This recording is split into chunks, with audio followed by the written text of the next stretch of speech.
यत्कृपातमहं वन्दे परमानन्दमाधवं सच्चिदानन्दरूपाय विश्वोत्पत्त्यादिहेतवे तापत्रय विनाशाय श्रीकृष्णाय वयं नुमः। मेघा नाद घटा घटा घट घटा घाटा घटा घूंघटा मंडू कश्यप को वको वक वको वाको बको बको विद्युत ज्योति जगे मगे चकमगे चाके मगे दृश्यते एतां नंद किशोर गोपवनिता वाचस्पते पातु मां। व्यासाय विष्णुरूपाय व्यासरूपाय विष्णवे नमो वै ब्रह्मनिधये वासिष्ठाय नमो नमः। ओम त्वां गन्धर्वा अगणस्त्वामिन्द्रस्त्वां बृहस्पतिः त्वामोखदे सोमो राजा विद्वान् यक्षमादमुच्यत। सर्वोपचारार्थे गन्धाक्षतपुष्पान् श्रीव्यासमुने नमः। माल्यादिनि सुगन्धिनि मालत्यादिनि वै प्रभो मया हृतानि पुष्पाणि पूजार्थं प्रतिगृह्यताम्। अतः आरार्तिक्यं प्रज्वलितं कुर्यात्।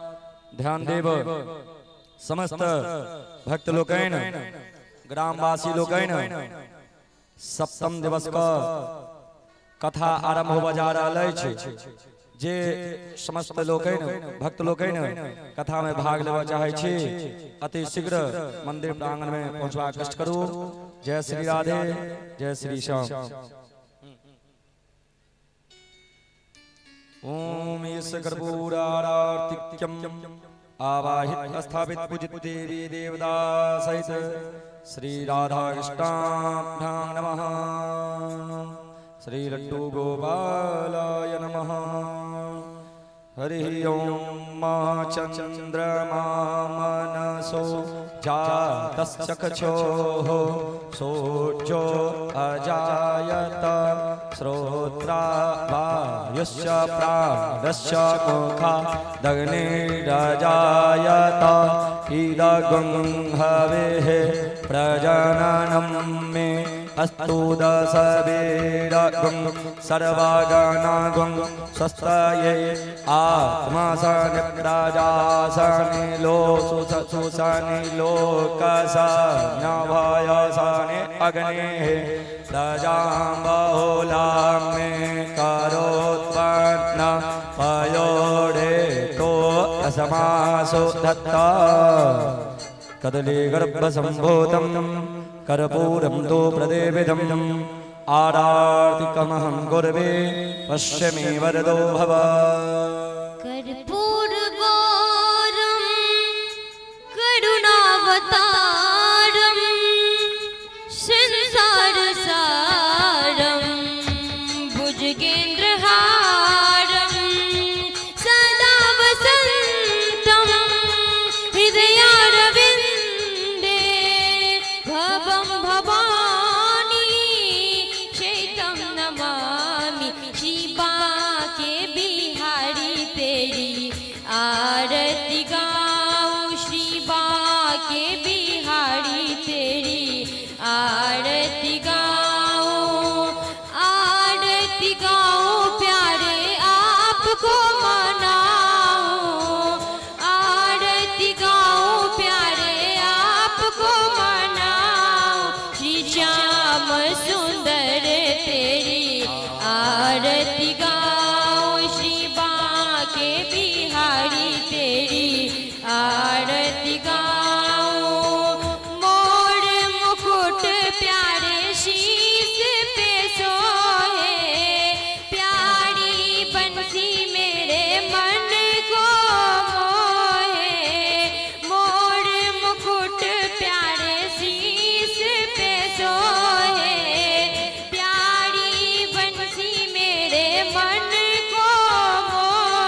तेरी आरती गाऊं। गुरुर्ब्रह्मा गुरुर्विष्णु गुरुर्देवो महेश्वर गुरुर् साक्षात् परब्रह्मा तस्मै श्री गुरुवे नमः। अच्युतं केशवं राम नारायणं कृष्ण दामोदरं वासुदेवं हरि श्रीधरं माधवं गोपिकावल्लभं जानकी नायकं रामचन्द्रं भजे।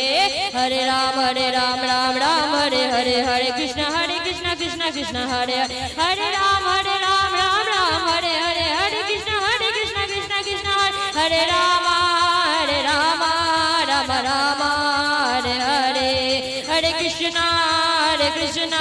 कृष्ण कृष्ण हरे हरे। नटखट बंसी वाले गोकुल के राजा मेरी अखियां तरस रही अब तो आजा। नटखट बंसी वाले गोकुल के राजा मेरी अखियां तरस रही अब तो आजा। आजा गोपाल तरस रे नैना आजा नंदलाल नैना आजा गोपाल तरस रे नैना आजा नंदलाल बरस रे नैना तरस रे नैना बरस रे नैना तरस रे नैना बरस रे नैना आजा गोपाल तरस रे नैना आजा नंदलाल बरस रे नैना आजा गोपाल तरस रे नैना आजा नंदलाल बरस रे। कृष्णा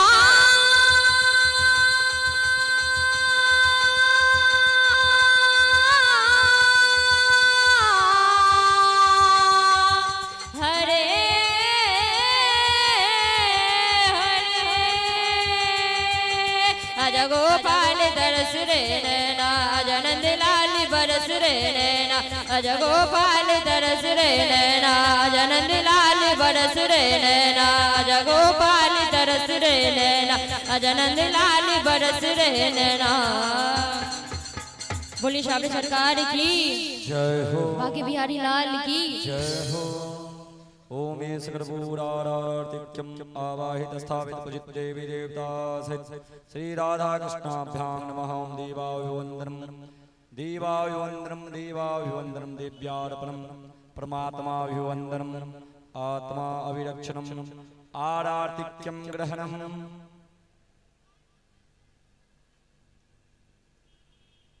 हस्तप्रक्षालनम हृषिकेशाय नमः। अथो पुष्पाञ्जलिः हरिः ओम। यज्ञेन जगमयजन्त देवासानि धर्माणि प्रथमान्यासन्न तेहनाकं महिमानः सचन्द यत्र पूर्वी साध्याः सन्ति देवाः।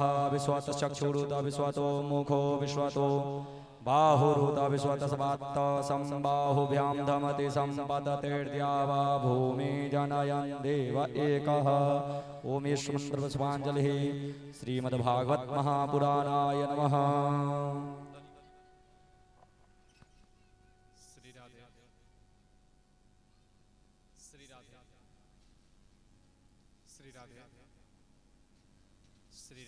श्री राधे श्री राधे श्री राधे श्री राधे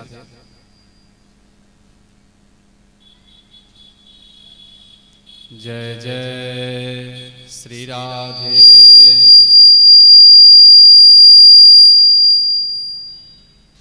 कहीं बेस दे ना, बेस हल्का हल्का बेस और हल्का मीट मीट मीट। श्री राधे श्री राधे श्री राधे। ओम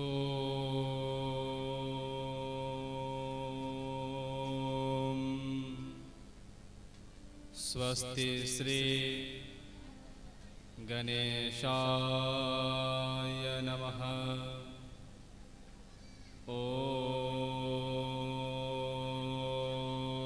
स्वस्ति श्री सरस्वत्यै नमः। ओम स्वस्ति श्री गुरुचरणकमलेभ्यो नमः। विनायकं गुरुं भानुं ब्रह्म विष्णु महेश्वरा सरस्वती प्रणम्यादौ सर्वकार्यात् सिद्धये लंबोदर नमस्तुभ्यं शततं मोदकप्रिय निर्विघ्नं कुरु मे देव सर्वकार्येषु सर्वदा नमस्ते शारदे देवी सरस्वती मति प्रदे बसत्वं मम जिह्वाग्रे सर्वविद्याप्रदा भव अज्ञानतिमिरान्धस्य ज्ञानाञ्जलशलाकया चक्षुरुन्मीलितं येन तस्मै श्री गुरवे नमः वंशी विभूषितकरान् नवनीरदाभान् पीताम्बरादरुणबिम्बफलाधरोष्ठान् पूर्णेन्दुसुन्दरमुखात् अरविन्दनेत्रान्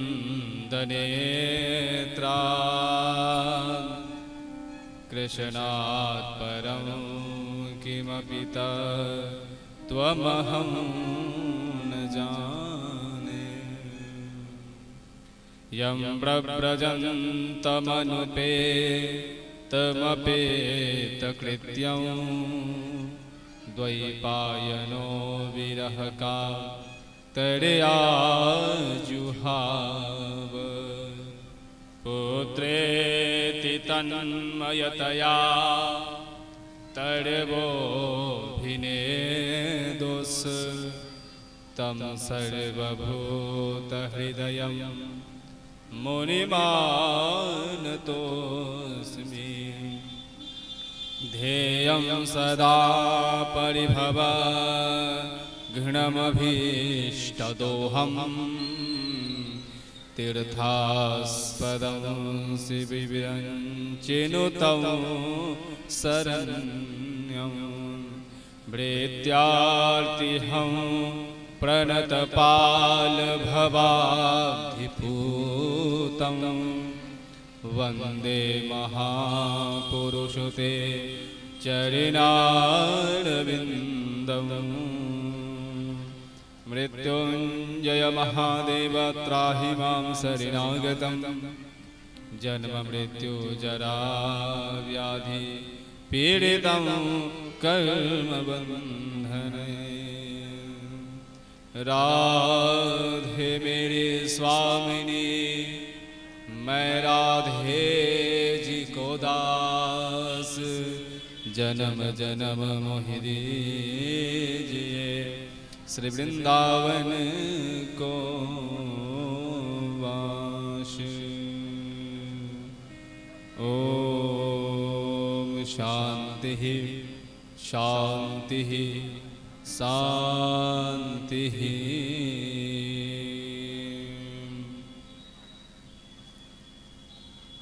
उस परमपिता परमात्मा की असीम कृपा से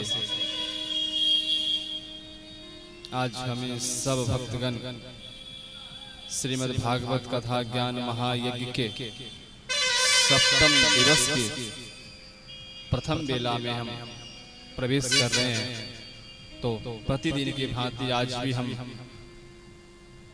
अनंत सत्ता से संपन्न श्री हरि की हम स्तुति करेंगे। अधीरं मधुरं वदनं मधुरं नयनं मधुरं हसितं मधुरं धीरं मधुरं वदनं मधुरं नयनं मधुरं हसितं मधुरं हृदयं मधुरं गमनं मधुरं हृदयं मधुरं गमनं मधुरं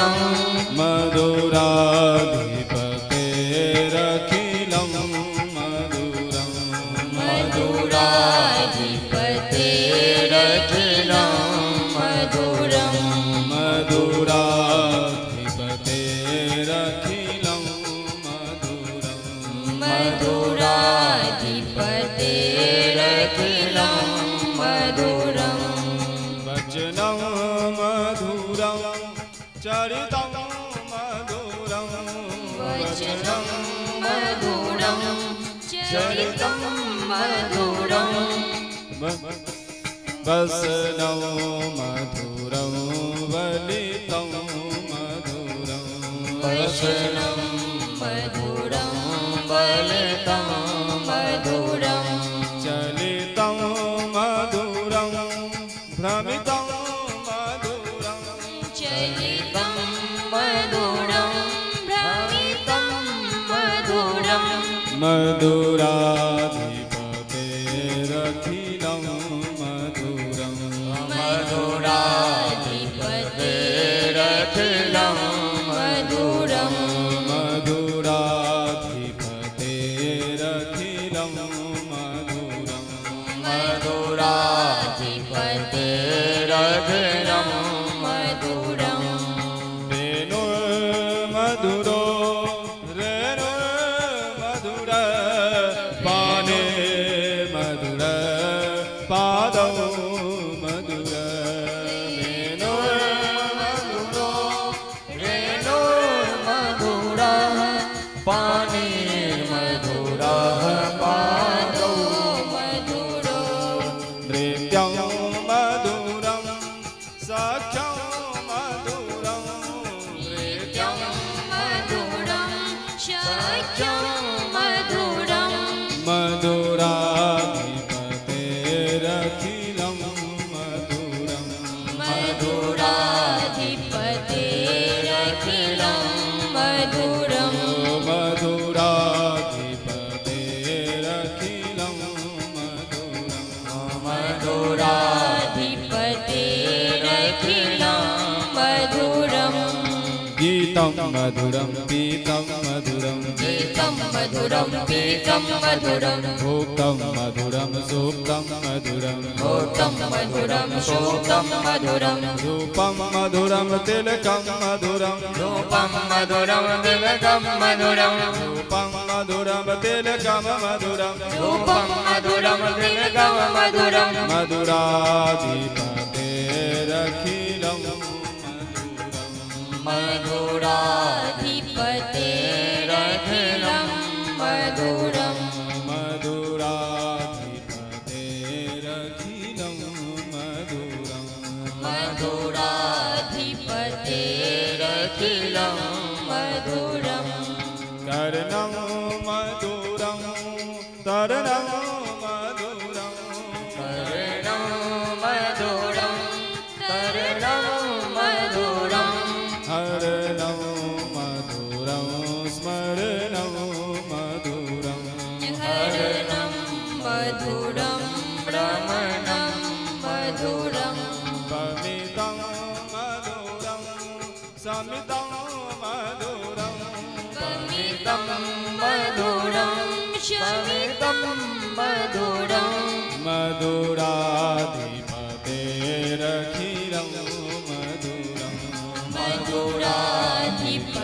मधुराधिपतेरखिलं मधुरं कुञ्जा मधुरा माला मधुरा कुञ्जा मधुरा माला मधुरा कुञ्जा मधुरा माला मधुरा कुञ्जा मधुरा माला मधुरा यमुना मधुरा बीची मधुरा यमुना मधुरा वेक्षी मधुरा सलिलं मधुरं कमलं मधुरं शलिलं मधुरं कमलं मधुरं सलिलं मधुरं कमलं मधुरं सलिलं मधुरं कमलं मधुरं मधुराधिपतेरखिलं मधुरं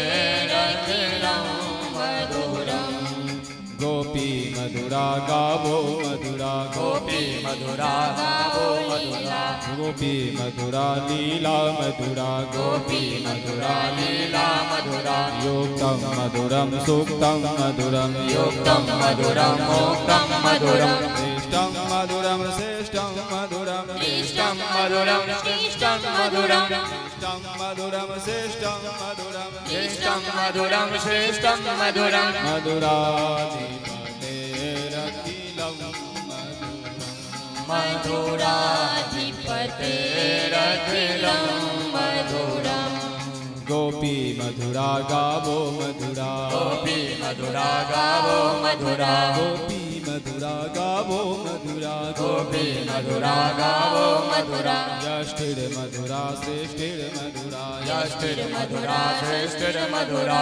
फलितं मधुरं फलितं मधुरं फलितं मधुरं फलितं मधुरं फलितं मधुरं फलितं मधुरं फलितं मधुरं मधुराधिपतेरखिलं मधुरं मधुराधिपतेरखिलं मधुरम् मधुराधिपतेरखिलं मधुरं मधुराधिपतेरखिलं मधुरं मधुरं मधुरं वदनं मधुरं मधुरं मधुरं वदनं मधुरं नयनं मधुरं हसितं मधुरं नयनं मधुरं हसितं मधुरं हृदयं मधुरं गमनं मधुरं हृदयं मधुरं गमनं मधुरं हृदयं मधुरं गमनं मधुरं हृदयं मधुरं गमनं मधुरं मधुराधिपतेरखिलं मधुरं मधुराधिपतेरखिलं मधुरम् मधुराधिपतेरखिलं मधुरं मधुराधिपतेरखिलं मधुरम् मधुराधिपतेरखिलं मधुरम् मधुराधिपतेरखिलं मधुरम् मधुराधिपतेरखिलं मधुरम् मधुराधिपतेरखिलं मधुरं मधुराधिपतेरखिलं मधुरं मधुराधिपतेरखिलं मधुरं मधुराधिपतेरखिलं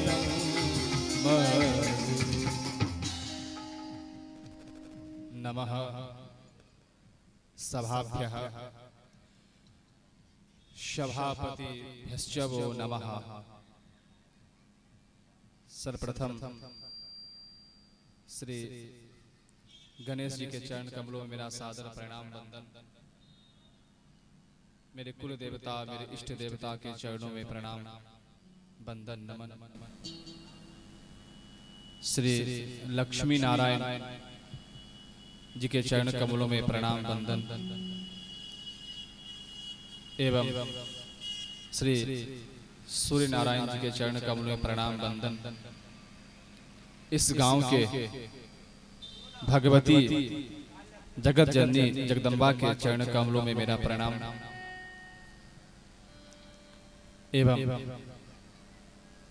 यहाँ पे विराजित भक्ति शक्ति स्वरूपा माता एवं बहनों के हृदय में विराजमान श्री हरि के चरणों में मेरा प्रणाम एवं यहाँ पे विराजित संगीतज्ञों के चरणों में प्रणाम। विद्वत जन पाठ करता रह जप करता रह ब्राह्मणों के चरणों में प्रणाम वंदन नमन। श्री हरि के प्रत्यक्ष वांगमय स्वरूप श्रीमद् भागवत जी के चरणों में प्रणाम वंदन नमन। पुनः श्री राधा वल्लभ जी के चरण करोड़ों प्रणाम। पुनः ठाकुर जी को प्रणाम वंदन नमन। श्री हरि की असीम अनुकंपा से आज श्रीमद् भागवत कथा ज्ञान यज्ञ महोत्सव में सप्तम दिवस की प्रथम बेला में हम सभी भक्तगण सम्मिलित होकर इस कथा को प्रारंभ कर रहे हैं। प्यारे, हम सभी को केवल और केवल 7 दिवस ही मिला है और इस सप्त दिवस में अपने मुक्ति का साधन तय करना है हमें।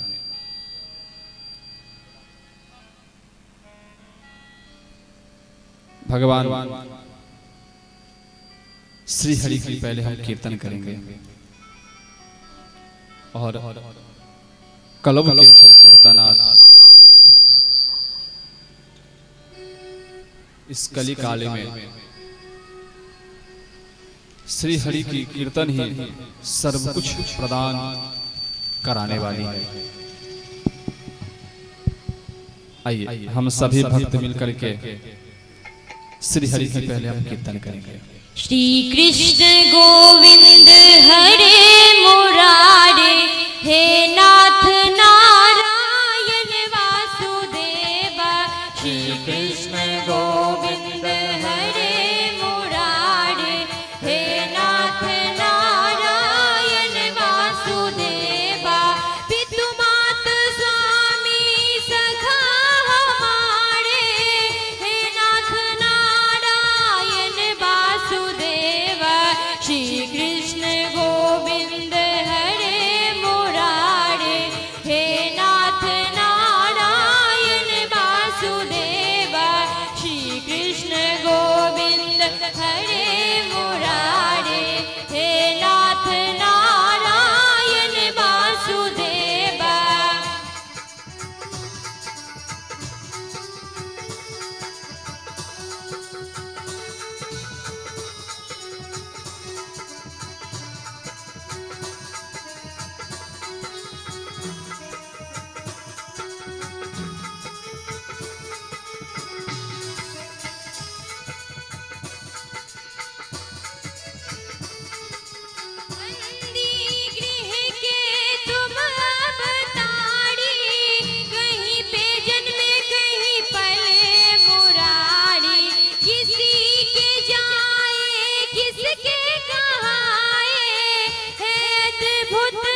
बोलिए बाके बिहारी लाल की जय, कृष्ण कन्हैया लाल की जय, श्यामरे सरकार की जय।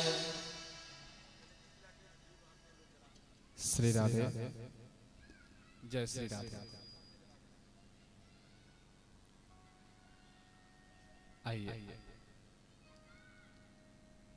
बाहर की कोई बात ना करते हुए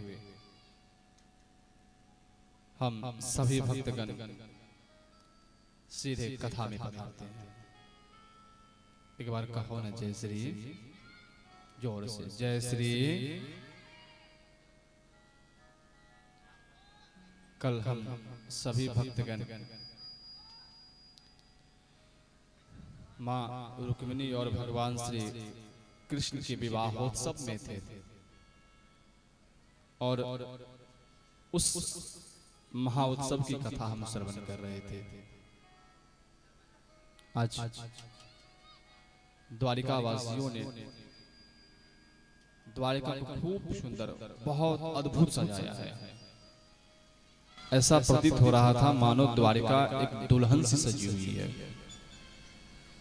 और माँ रुक्मिणी को भी खूब बहुत सुंदर अच्छी से सजाया गया।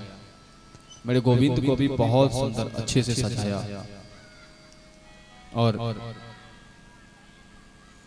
ब्राह्मणों को बुला करके सभी के साक्षी लेते हुए भगवान और माँ रुक्मिणी का सुंदर रीति से विवाह होता है और भगवान कृष्ण आज गृहस्थ आश्रम में प्रवेश करते हैं। गृहस्थ आश्रम में प्रवेश करने के बाद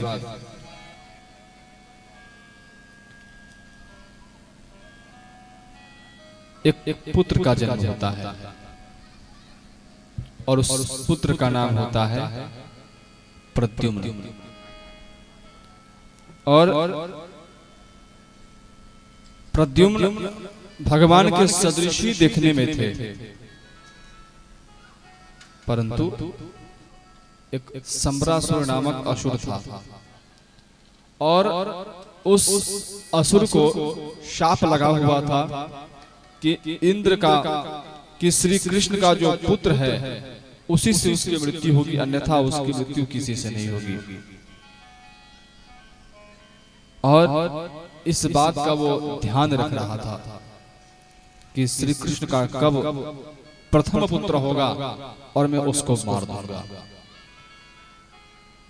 एक गुप्तचर ने जाकर के कहा, स्वामी स्वामी, आज ही श्री कृष्ण का एक पुत्र जन्म लिया है और अभी वो सूतिका गृह में ही है। और जैसे ही पता चला संबरासुर को, संबरासुर भागता हुआ आया और आज 10 दिन भी नहीं हुआ था और उस सूतिका गृह से उस श्री कृष्ण के जो ज्येष्ठ पुत्र थे प्रद्युम्न, उस सूतिका गृह से संबरासुर ने चुरा लिया और संबरासुर उस बालक को लेते लेते समुद्र में जाकर के उस बालक को फेंक दिया और समुद्र में उस बालक को फेंक दिया और उस समुद्र में एक बहुत विशाल मछली थी। कहो न जैसी, उस समुद्र में एक बहुत बड़ी विशाल मछली थी और उस मछली ने उस बालक को निगल गई।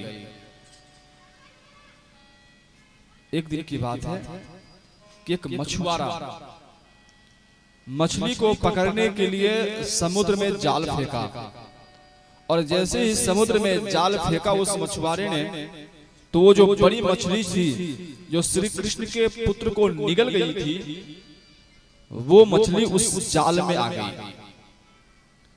बड़ी कठिनता से उस जाल को बाहर निकाला और जैसे ही बाहर निकाला उस जाल को, तो देखी बहुत बड़ा, देखा मछुआरा ये बहुत विशाल मछली है, इसका हम क्या करेंगे।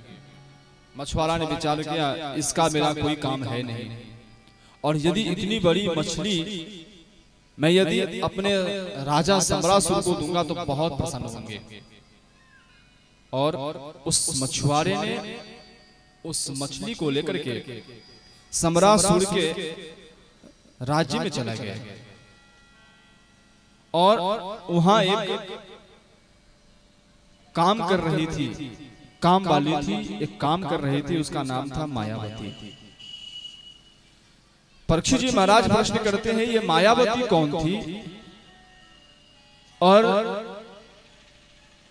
ये सम्रासुर ये कौन था?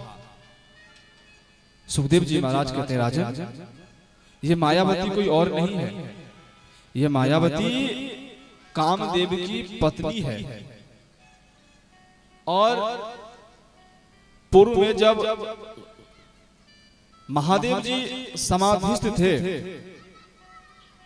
और उस समय में कामदेव ने पांचों बाण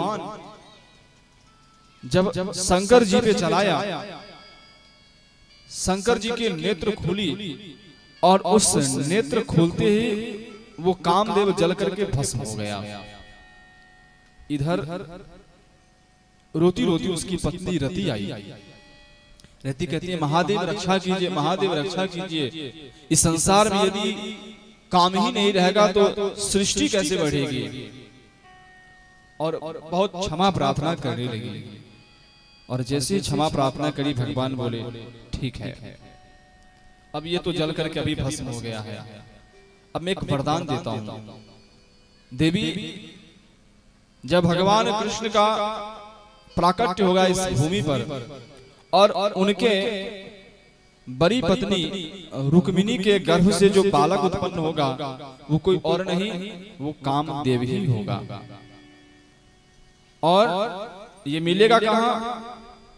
तो पूरी घटना बताते हैं। सम्रासुर तप करेगा, वो श्री कृष्ण के पुत्र के द्वारा मरने का वरदान मांगेगा और उस सम्रासुर के यहाँ ही तेरा पति मिलेगा। और अपने पति की इंतजार में मायावती, वही मायावती जो रति थी और अपनी पति को पाने के लिए सम्रासुर के यहाँ बर्तन धोने का काम कर रही थी। और वो मछुआरा राजा को भेंट किया मछली, और उस मछली को सम्रासुर ने अपनी काम वाली मायावती को देते हैं, देवी ये ले और इसको बढ़िया से बना। और जैसे ही मायावती इतनी बड़ी मछली को लेकर के रसोई घर में जाती है, उसको काटने का प्रयास करती है, तो उस मछली के पेट से वो बालक बाहर निकलता है और वो बालक जीवित रहता है। उसी समय नारद जी का आगमन होता है। नारद जी कहते हैं, देवी ये कोई और नहीं, ये तेरा ही पति है, साक्षात कामदेव है। और ऐसा कहकर के नारद जी चले जाते हैं। इधर ये बात को मायावती बहुत गुप्त रखती है, किसी से भी नहीं कहती है। और मायावती जो थी वो मायावी विद्या को जानने वाली थी और अपनी मायावी विद्या से उस बालक को शीघ्र ही बड़ी कर दी। और जब अपने प्रति हाव भाव देखा प्रद्युम्न जी महाराज, तो कहती, आप हैं कौन? आप मेरी मां नहीं हैं। आपकी व्यवहार ऐसा प्रतीत हो रहा है हमारे प्रति कि आप मेरी पत्नी हो। मायावती कहती है, हाँ, आप पूर्व में भगवान शंकर के तीसरे नेत्र से जलकर के भस्म हो गए थे। आप साक्षात कामदेव जी हैं और मैं आपकी पत्नी रति आपके लिए यहाँ बैठ करके मैं आपका इंतजार कर रही हूँ। और संपूर्ण मायावी विद्या का उसको ज्ञान दिया और वो अब सम्रासुर को ललकारने लगा। सम्रासुर को पता चला यही मेरा शत्रु है और दोनों के साथ युद्ध होता है और उस युद्ध में सम्रासुर मारा जाता है और प्रद्युम्न की विजयी होती है। जब सम्रासुर मर जाता है तो प्रद्युम्न जी महाराज कहते हैं, अब हम अपने पिता के घर जाएंगे। और प्रद्युम्न जी महाराज और उनकी पत्नी मायावती दोनों आकाश मार्ग से द्वारिका में प्रवेश करते हैं। और जैसे ही द्वारिका में वो प्रवेश करते हैं ना, तो ऊपर देखती है मां रुक्मिणी, ये मेरे पुत्र जैसा प्रतीत हो रहा है। स्वामी देखिए ना, ये तो हमारा पुत्र के जैसा प्रतीत हो रहा है। यदि मेरा पुत्र जीवित रहता, वो दुष्ट सम्रासुर नहीं मार देता, तो आज मेरा पुत्र भी इतना बड़ा होता।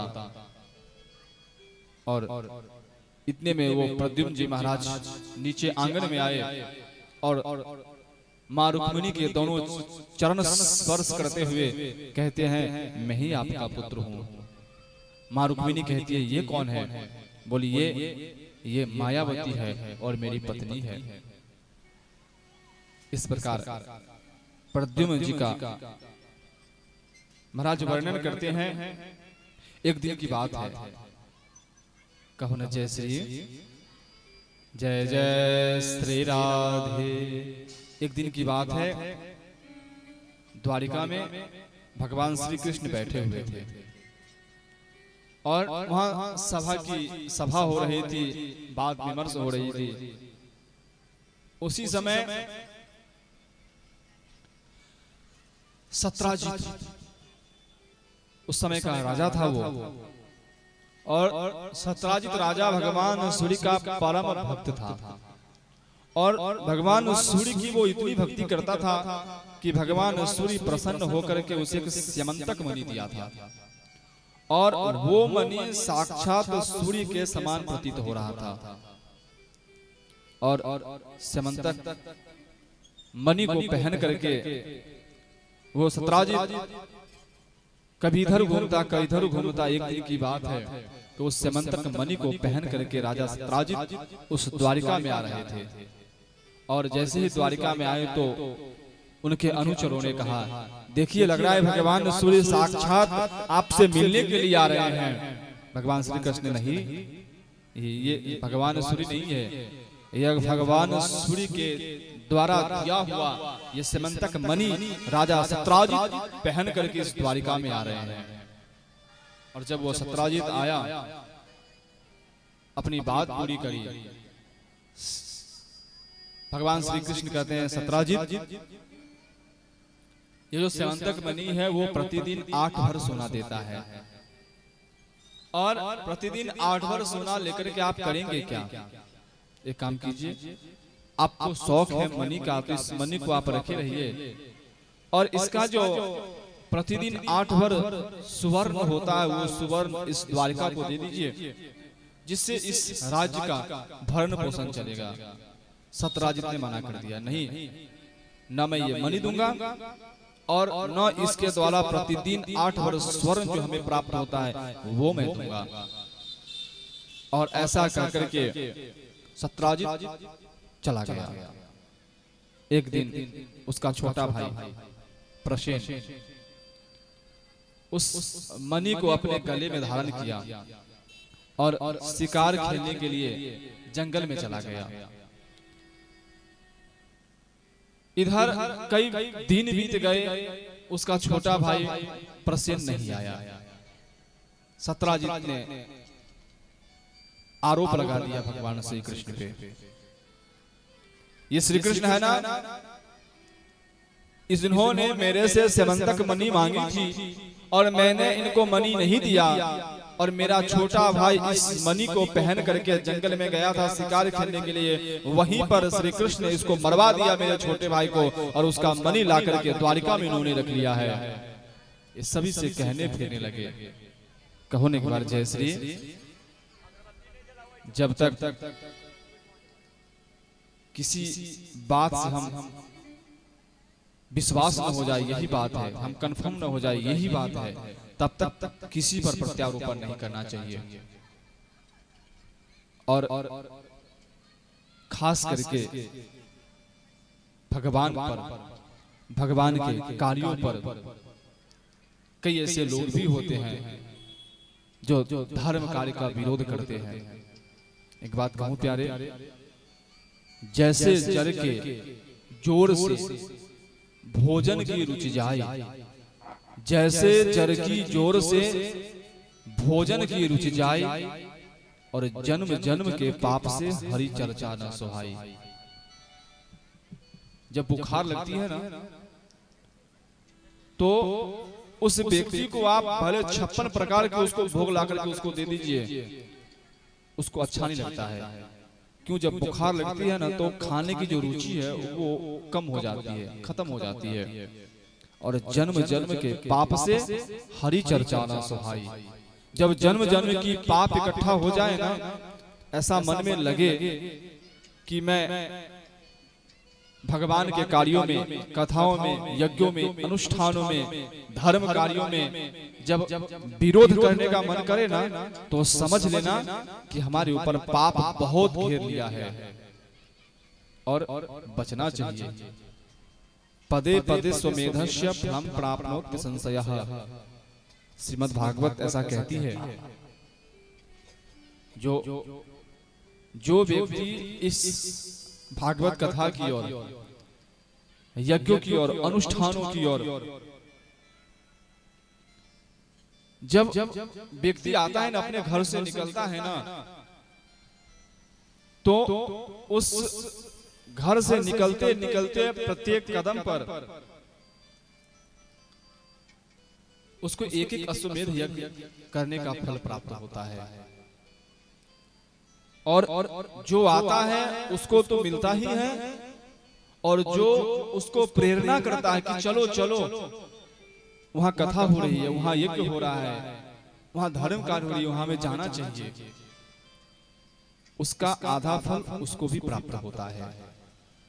अब समझ सकते हैं, ये भगवान की कथाओं में, यज्ञों में, अनुष्ठानों में ऐसा नहीं है इस कलयुग में ही केवल विरोध करने वाले मिलते हैं। ये सतयुग में भी था, द्वापर में भी था, त्रेता में भी था, ये हर युग में है। आस्तिक और नास्तिक ये दोनों हर युगों में पाए जाते हैं। एक बात कहूं,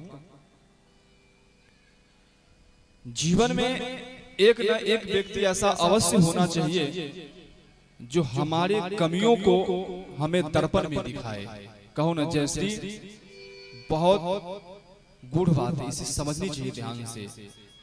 जीवन में ऐसे व्यक्ति जरूर होने चाहिए, हमारे 2, 5, 10 लोग ऐसे होने चाहिए जो हमारे कमियों को बताए, और उस कमी को जब हमें वो बताएगा तो हम प्रयास करेंगे कि हम अपने कमियों को दूर करें। कई लोग ऐसा भी कहने आते हैं, महाराज जी ये हमारी बहुत शिकायत करता है, ये हमसे जलता है। एक बात कहूं, निश्चित रूप से यदि नहीं है ना, तो बहुत दुख की बात है। यदि हमारे जीवन में यदि हमारी कोई शिकायत करने वाला नहीं है ना, तो बहुत दुख मनाना चाहिए अपने जीवन में। यदि हमसे कोई जलने वाला इस संसार में नहीं है ना, तो दुख मनाना चाहिए। 2, 4 शिकायत करने वाले भी हमें होनी चाहिए, 2, 4 जलने वाला भी हमें होना चाहिए। क्यों? वो हमारी शिकायत लोगों से कहेगा, और वो शिकायत लोग मेरे पास आकर कहेंगे, ये व्यक्ति आपके लिए ऐसा कह रहा था। और जब वो पता चलेगा, हाँ, ऐसे बातों पे कभी क्रोध नहीं करना चाहिए, उसको मनन करना चाहिए, समझना चाहिए वो क्या है मेरे अंदर कमी जो वो कह रहा है, और उस कमी को हम अपने जीवन में सुधारेंगे तो इतना हमें विश्वास है, हमारा जो लक्ष्य है उस लक्ष्य को हम अवश्य प्राप्त करेंगे। कहो ना जयश्री, समझ गए ना? तो जीवन में हमारे शिकायत करने वाले, जलने वाले होने ही चाहिए, और इसकी हमारे जीवन में बहुत आवश्यकता है, और बहुत ज्यादा आवश्यकता है। ये सत्राजित भगवान में प्रत्यारोपण कर दिया, झूठा प्रत्यारोपण, ये छलिया, ये दुष्ट, ये कलिया मेरे भाई को मरवा दिया है मनी के लिए। और जब लोग आकर के बताए सत्राजित ऐसा ऐसा झूठ प्रत्यारोपण कर रहा है कि मारा गया है, आपने उसको मार दिया है प्रसेन को, बोले कोई बात नहीं, उसका काम था। उसने कहा अब मैं उस झूठा आरोप को मैं उसे हटाऊंगा। अपने ग्वाल वालों के साथ, मित्रों के साथ गए, जंगल में गए, खोजने लगे। देखे कि प्रसेन, पहले देखिए कि घोड़ा मरा हुआ पड़ा है और ये घोड़ा प्रसेन का था। कुछ दूर जब आगे गए ना तो देखे कि प्रसेन मरा हुआ पड़ा है और उसकी पहचान बड़ी मुश्किल से की जा रही है। देखे तो एक भालू का पग का चिन्ह उस बालू पे लग रहा है और रक्त की बूंदें गिरी हुई जा रही है। भगवान श्री कृष्ण उस भालू के पग के चिन्ह को और रक्त को देखते हुए गए और देखे कि ये रक्त की बूंदें एक गुफा में जा रही है। और जब भगवान कृष्ण गुफा में प्रवेश किए तो अपने मित्रों से कहते हैं कि आप लोग यहीं खड़े रहिए और मैं जब तक न आ जाऊं तब तक आपको यहीं खड़ा रहना है, आपको आना नहीं है। और भगवान श्री कृष्ण उस रक्त के बूंद को और पग चिन्ह को देखते हुए गुफा में अंदर प्रवेश कर गए। जब वो अंदर प्रवेश कर गए तो देखे कि स्यमंतक मणि से जामवती खेद रही है। वो भालू कोई और नहीं, जामवंत जी महाराज थे। वही जामवंत जी महाराज जो श्री राम लीला में श्री राम जी को उस युद्ध में बहुत मदद करी थी।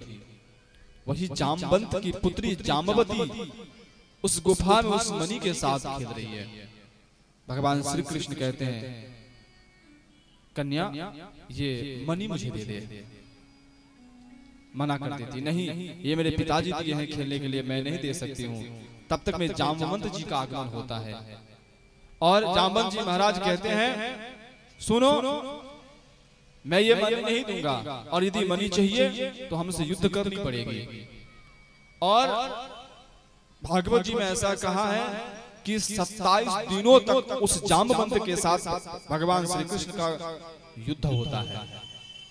और उस युद्ध में जामवंत जी की नस नस ढीली हो जाती है। जामवंत जी हाथ जोड़ते हैं, आप कौन है ये बताइए।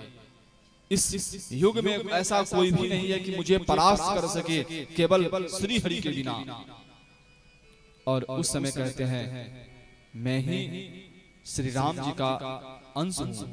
और उस समय भगवान श्री कृष्ण श्री राम के स्वरूप में जामवंत जी को दर्शन देते हैं और कहते हैं जामवंत जी ये आपको बड़ी लालसा थी कि आप मेरे साथ युद्ध करें। वो लालसा रामा अवतार की लालसा आज श्री कृष्ण अवतार में मैंने आपकी वो लालसाएं पूरी किया हूं मैं।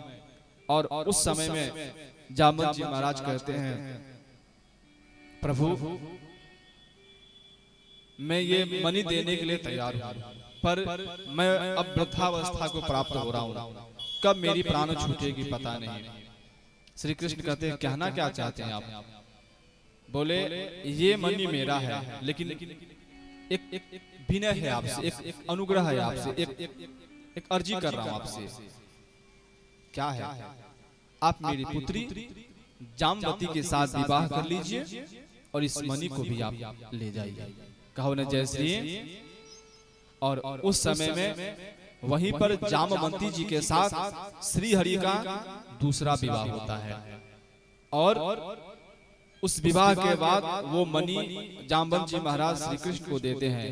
और जब वो द्वारिका आते हैं और आकर के सत्राजित को बुलाते हैं, सत्राजित इधर आ, और कहते देख तूने मुझ पर झूठा प्रत्यारोपण किया था और पहले समझना चाहिए, इस बात की छानबीन करनी चाहिए, फिर किसी पर झूठा प्रत्यारोपण करना चाहिए। ये देख ये तेरा भाई को जामवंत पहले सिंह ने मारा और सिंह के बाद जामवंत जी उस मणि को लेकर के आए हैं और वहां से ये मणि लेकर के मैं आया।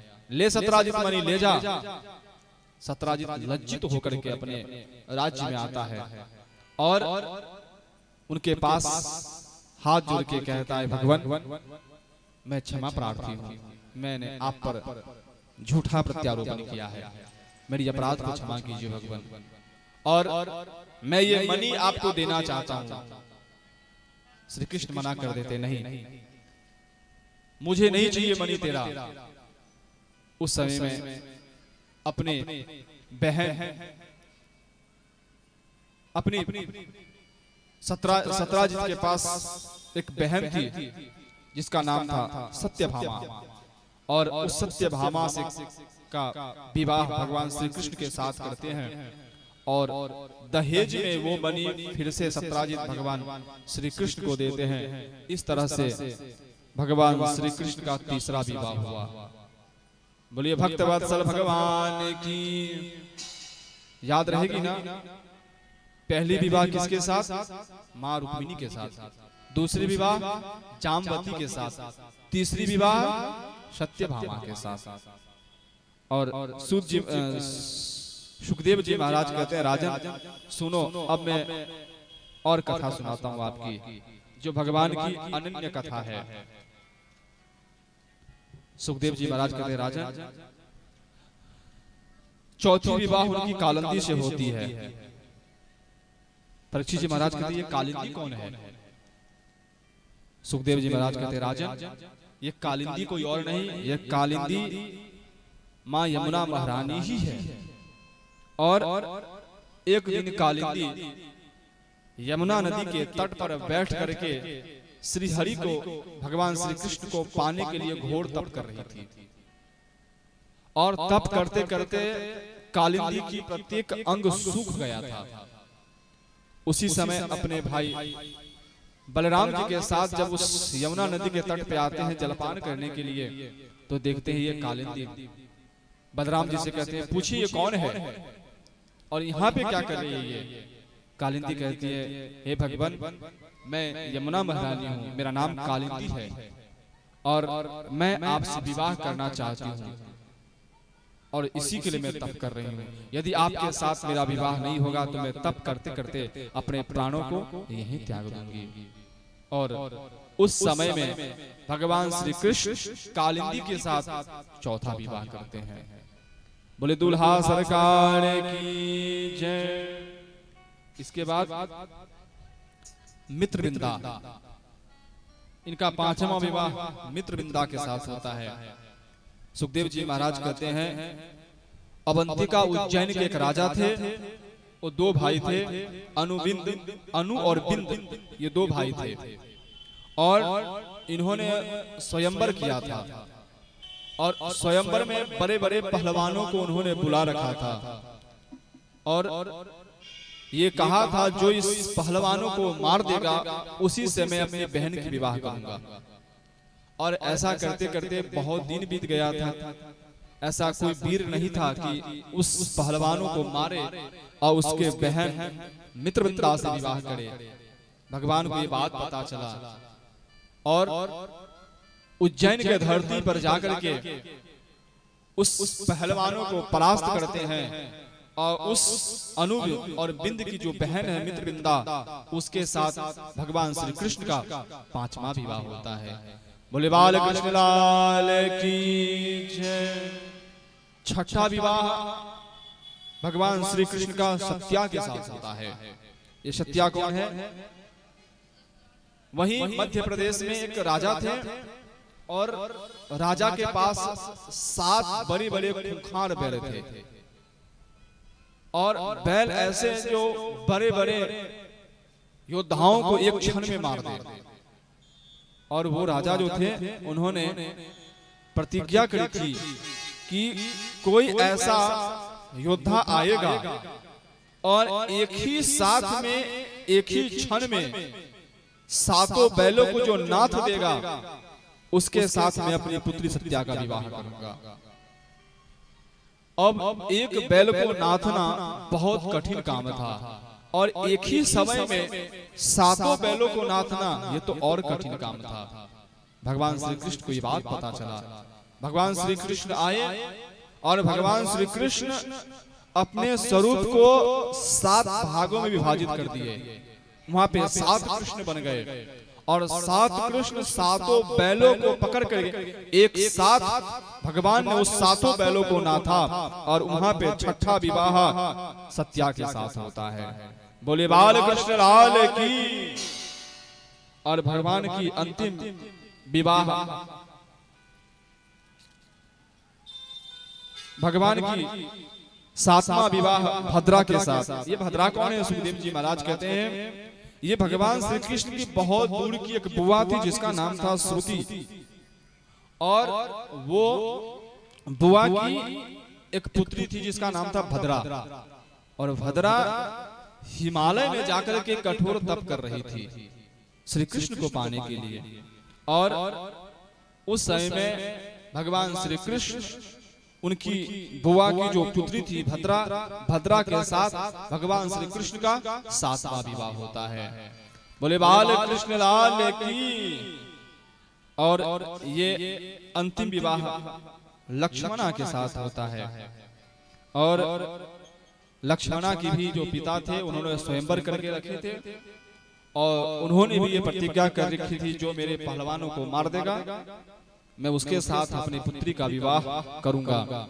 और उस समय में भगवान श्री कृष्ण जाते हैं और वहां के पहलवानों को परास्त करते हैं और भगवान श्री कृष्ण का 8वां विवाह लक्ष्मणा के साथ होता है। बोले दूल्हे सरकार की। ये भगवान श्री कृष्ण की 8 मुख्य पठरानी है। पुनः गिनती करिए। पहली विवाह मां रुक्मिणी के साथ, दूसरी विवाह जामवती के साथ, तीसरी विवाह सत्यभामा, चौथी कालिंदी, 5वां मित्रविंदा, 6ठा सत्या, 7वां भद्रा और अंतिम लक्ष्मणा भगवान श्री कृष्ण की 8 पठरानी है। बोले बाल कृष्ण लाल की जय। परीक्षित जी महाराज पुनः प्रश्न करते हैं मैंने सुना है कि ये तो 8 तो पटरानी है ही और भगवान की 16,100 और शादी हुई। हे गुरुदेव ये एक साथ और 16,100 कन्याओं के साथ किस तरह विवाह हुआ इसका भी वर्णन हमें बताइए। सुखदेव जी महाराज कहते हैं राजन एक समय की बात है कि एक भौमासुर था। ये भौमासुर कौन? ये एक भूमि का पुत्र है और ये भूमि पुत्र बहुत बड़ा असुर था। असुर उसकी एक शौक थी, जो भी उसे कन्याएं मिलती, जो भी उसे नवयुवती मिलती, उसको क्या करते? भौमासुर उसको पकड़ के लाते और उसे कारागार में बंद कर देते। और धीरे धीरे एक एक करते करते उस भौमासुर ने 16,100 कन्याओं को अपने कारागार में बंद कर दिया। ये समाचार श्री कृष्ण को पता चला कि एक भौमासुर नामक राक्षस है और कन्याओं को अपने कारागार में बंद कर रहा है, अत्याचार पाप फैला रहा है। वो भगवान श्री कृष्ण जाते हैं उस भौमासुर के पास और उस भौमासुर के साथ युद्ध करते हैं और उस युद्ध में भौमासुर को भगवान श्री कृष्ण उद्धार कर देते हैं, उसे मार देते हैं और उसके कारागार में जो 16,100 कन्याएं रहती है उसको भगवान श्री कृष्ण उस कारागार से मुक्त कर देते हैं। वो सारी राजकन्याएं भगवान श्री कृष्ण के आगे आके हाथ जोड़ती है। भगवान आपने तो हमें मुक्त कर दिया, पर हम जाएंगे कहां? भगवान अब ये बताइए, यदि मैं अपने घर को जाऊंगी तो मेरे माता पिता स्वीकारेंगे नहीं, कहेंगे इतने दिनों तक भौमासुर के कारागार में बंद थी, अब मैं तुझे अपने घर में नहीं रखूंगा। और यदि मैं किसी अच्छे वर को वरती हूँ, विवाह करती हूँ, तो कोई अच्छा वर भी हमें नहीं मिलेगा। अब मेरे पास एक ही रास्ता है श्री कृष्ण, या तो हम सभी के सभी मर जाएं, आत्महत्या कर ले, या फिर हम सभी के सभी वैश्याव बन जाएं। हमें क्या करना है? भगवान श्री कृष्ण कहते हैं किसी को घर जाने की आवश्यकता नहीं है, न किसी को मरने की आवश्यकता है और न ही किसी को वेश्या बनने की आवश्यकता है। कई लोग ऐसा कहते हैं भगवान श्री कृष्ण ने 16,108 के साथ विवाह किया। एक बात कहे, परीक्षित जी महाराज, सुखदेव जी महाराज कहते हैं राजन, भगवान श्री कृष्ण उस 16,100 के साथ विवाह इसके लिए किए, यदि उनके साथ विवाह नहीं करते तो वो 16,100 आत्महत्या कर लेती, और यदि अपने प्राण को दाह करती तो बहुत बड़ा पाप हो जाता, और यदि वो अपने आप को वैश्या बना लेती है तो और भी पाप इस पृथ्वी पर फैल जाता। इसके लिए वो सभी की सभी आत्महत्या न करे और वो सभी की सभी वैश्या बनकर इस भूमि पर पाप न फैलाए, इसके लिए भगवान श्री कृष्ण ने एक ही साथ एक ही मुहूर्त में 16,100 कन्याओं के साथ भगवान श्री कृष्ण ने विवाह किया। बोले बाल कृष्ण लाल की। पता चला भगवान श्री कृष्ण ने 16,100 के साथ विवाह क्यों किया। और कई संतों का ऐसा भी कहना है वो 16,100 जो है ना वो कन्याएं नहीं है, वो 16,100 हमारी शरीर की नाड़ियां हैं। और जो जीव भगवान श्री कृष्ण के चरणों में निश्चल भाव से समर्पित हो जाता है, भगवान श्री कृष्ण उस जीव को 16,100 नाड़ियां के साथ उसे अपना लेते हैं। बोलिए भक्त वत्सल भगवान की। आइए एक छोटी सी पहले भजन सुनते हैं, फिर भगवान श्री कृष्ण सबको तारे हैं, हम भी उनसे प्रार्थना करते हैं, हे हरि आप हमें भी तारिए। तारा है सारा जमाना, श्याम हमको भी तारो। तारा है सारा जमाना, श्याम हमको भी तारो। हमको भी तारो श्याम हमको भी तारो। हमको भी तारो श्याम हमको भी तारो। तारा है सारा जमाना, श्याम हमको भी तारो। तारा है सारा जमाना, श्याम हमको भी तारो।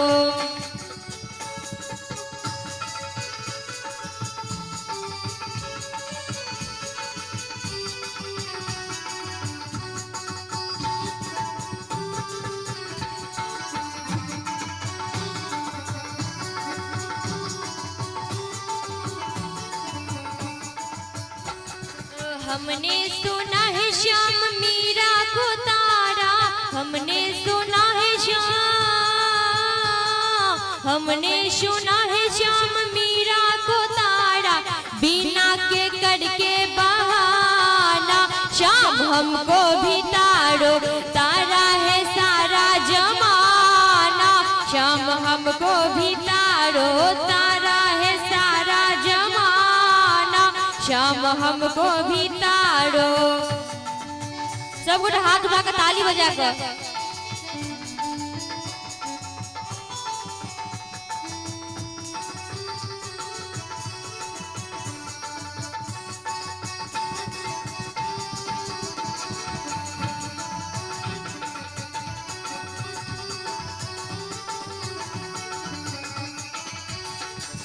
हमने सुना है श्याम द्रौपदी को तारा। हमने सुना है श्याम, हमने सुना है श्याम द्रौपदी को तारा।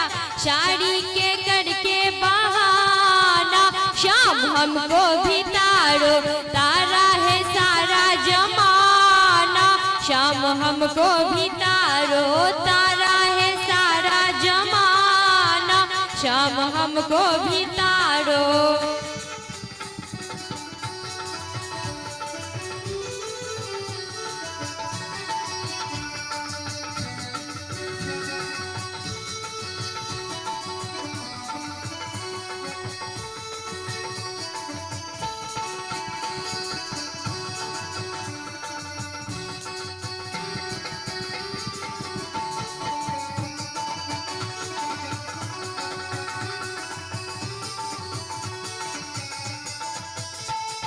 हमने सुना है श्याम कुब्जा को तारा, हमने सुना है श्याम, हमने सुना है श्याम कुब्जा को तारा, चंदन के करके बहाना, श्याम हमको भी तारो, तारा है सारा जमाना, श्याम हमको भी तारो।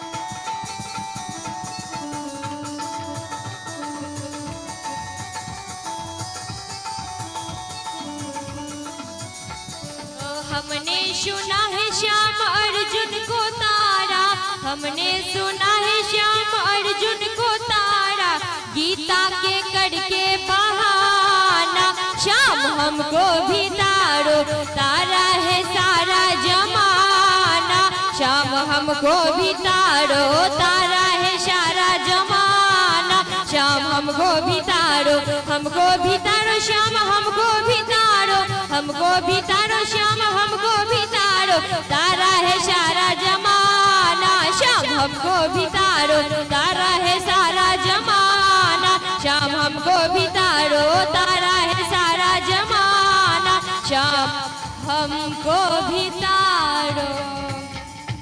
बोलिए भक्तवत्सल भगवान की, कृष्ण कन्हैया लाल की जय श्री। अब भगवान की कुल कितनी विवाह हो गई? भगवान श्री कृष्ण की विवाह 16,108 हुई है, लेकिन उन्होंने एक भी विवाह अपने मर्जी से नहीं किया। कहो न जय श्री। सारी विवाह उनको मजबूरी में ही करनी पड़ी अथवा अपने भक्तों की लाज रखनी पड़ी। रुक्मिणी की भी विवाह ऐसे ही हुई। भगवान श्री कृष्ण आप नहीं आएंगे तो मैं विषपान कर लूंगी। दूसरा विवाह भी उनकी मजबूरी थी जामवती के साथ। तीसरी विवाह भी मजबूरी थी। इस तरह से 16,108 के साथ भगवान श्री हरि विवाह करते हैं। एक साथ 8 के साथ उन्होंने करी ही थी। उन्होंने इधर 16,100 के साथ एक मुहूर्त एक समय में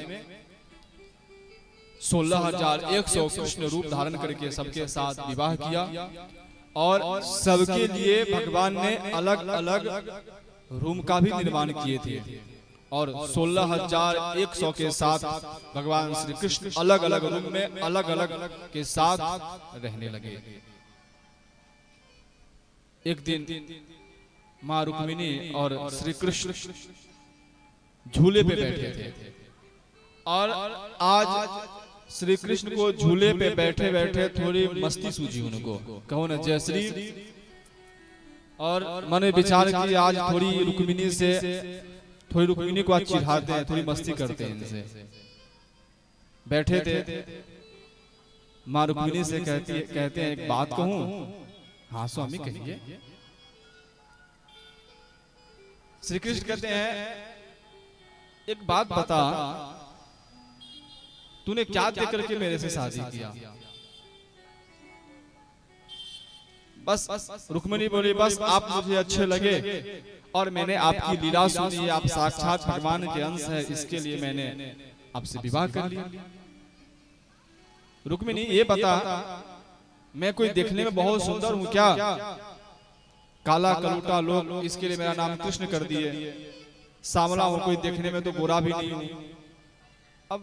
अब ऐसा लगा होगा कि मेरा बहुत बड़ा कुल है, मैं बहुत बड़ा परिवार है, अच्छे कुल से आया हूं, तो ऐसा भी नहीं है। मेरा जन्म यदुवंशी में हुआ है, यादव परिवार से मैं हूं। और यदि लगा कि मैंने कोई बहुत बड़ा बड़ा काम किया है तो मैं ऐसा भी नहीं किया हूं। जब छोटा था तो दूसरे घोड़े में चोरी किया करता था, माखन चोरी किया करता था। रुक्मिणी माँ कहती है स्वामी आप चुप रहेंगे कि नहीं? बोले नहीं, पहले मेरी बातों का उत्तर दे, क्या विचार करके तूने मुझसे शादी किया? अब ये बता, आपको लगेगा रुक्मिणी तुझे लगेगा कि मैं बहुत बड़ा योद्धा हूं, तो पता है जरासंध का एक मित्र था कालियवन, वो जब मुझे मारने के लिए आया ना तो मैं उनको देखते ही भाग गया। ये क्या लड़ेगा, ये तो रन छोड़ के भाग जाता है। और ऐसा लगेगा कि और मैं कोई अच्छा काम किया तो मुझे, जब तेरा विवाह हो रहा था सब बड़े बड़े राजा आए थे, वहां जाकर के युद्ध करना चाहिए मुझे, और सबको पहले मारना चाहिए और सबके सामने तेरे साथ विवाह करना चाहिए। मैंने ऐसा भी नहीं किया, मैं गया चुपके से, तेरा हाथ पकड़ा, रथ में बैठाया और भागा वहां से, कहीं कोई पकड़ के मुझे मारने नहीं लगे। अब मां रुक्मिणी को चक्कर आ गई। ऐसी बातें सुनते सुनते मां रुक्मिणी को चक्कर आए और रुक्मिणी गिर गई नीचे। भगवान श्री कृष्ण थोड़ी पानी की छींटा उठा दिए, उठाए, बोले देवी मैं तो तेरे साथ ऐसे आनंद की बातें कर रहा था, तो सीरियस हो गई। भगवान मेरे साथ ऐसी बातें आप मत किया कीजिए, मुझे थोड़ा भी अच्छा नहीं लगता है। मैं तो सीरियस हो गई थी। जब गृहस्थ जीवन होना तो ज्यादा नहीं, थोड़ी बहुत होनी चाहिए, और जब थोड़ी बहुत खटपट नहीं होती है ना तो दोनों में प्रेम भी नहीं रहता है। ये भागवत जी कहती है थोड़ी बहुत कहने के लिए, आप लोग समझ गए जयश्री? हाँ, थोड़ी बहुत होनी चाहिए, थोड़ी बहुत होती है ना तो बहुत अच्छा लगता है। ज्यादा होता है एक कहना नहीं चाहिए, लेकिन आनंद के लिए कह देता हूँ। ऐसी बातें मैं ज्यादा कथा में कहता नहीं हूँ। एक ऐसे थे, एक व्यक्ति थे, ऐसा वो कहा करते थे, शादी की पहली साल पति कहते हैं और पत्नी जी सुनती है। शादी के पहले साल क्या होता है? पति कहते हैं और पत्नी जी सुनती है, और शादी के दूसरे साल पत्नी जी कहते हैं और बेचारा पति जी सुनते हैं। शादी के दूसरे साल पत्नी जी कहती है और बेचारा पति जी सुनते हैं, और शादी के तीसरे साल क्या होता है? पति पत्नी दोनों कहते हैं और पड़ोसी सुनते हैं। कहो ना जयश्री? ऐसी बातें कहता नहीं हूँ, लेकिन क्या है, मैं अपने घर में बैठा हूँ, और जब घर में हो तो डर नहीं लगता है। एक बूढ़ी माता थी, कहो ना जयश्री? एक बूढ़ी माता थी, उसको किसी ने कह दिया, बूढ़ी माता आपको शनि की 7.5 लगी है। क्या लगी है? शनि की 7.5 लगी है। अब बूढ़ी माता विचलित हो गई, क्या करूं क्या करूं? तो एक संत आए और संत के पास गई। बूढ़ी माता थी, लगभग 80 से भी ज्यादा उनकी उम्र हो गई थी, और बूढ़ी माता कहती है महात्मा जी आप सब कुछ जानती ही हैं।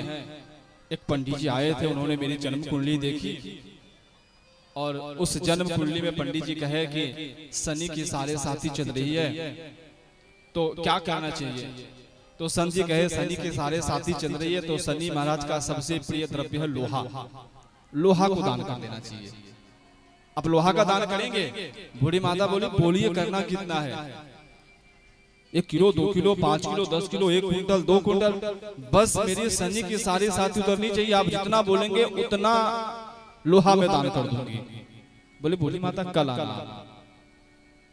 कल बूढ़ी माता आई, बैठी, बोलिए कितना करना है? 1 किलो, 2 किलो, 5 किलो संकल्प करूं? पता है संत जी ने क्या कहा? कहो ना जयश्री?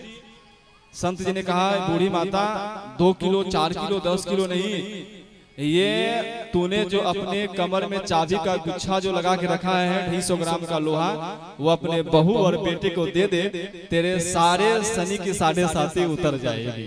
कहो ना जयश्री? जब उम्र हो गई तो क्या जरूरत है इतना मोह रखने का?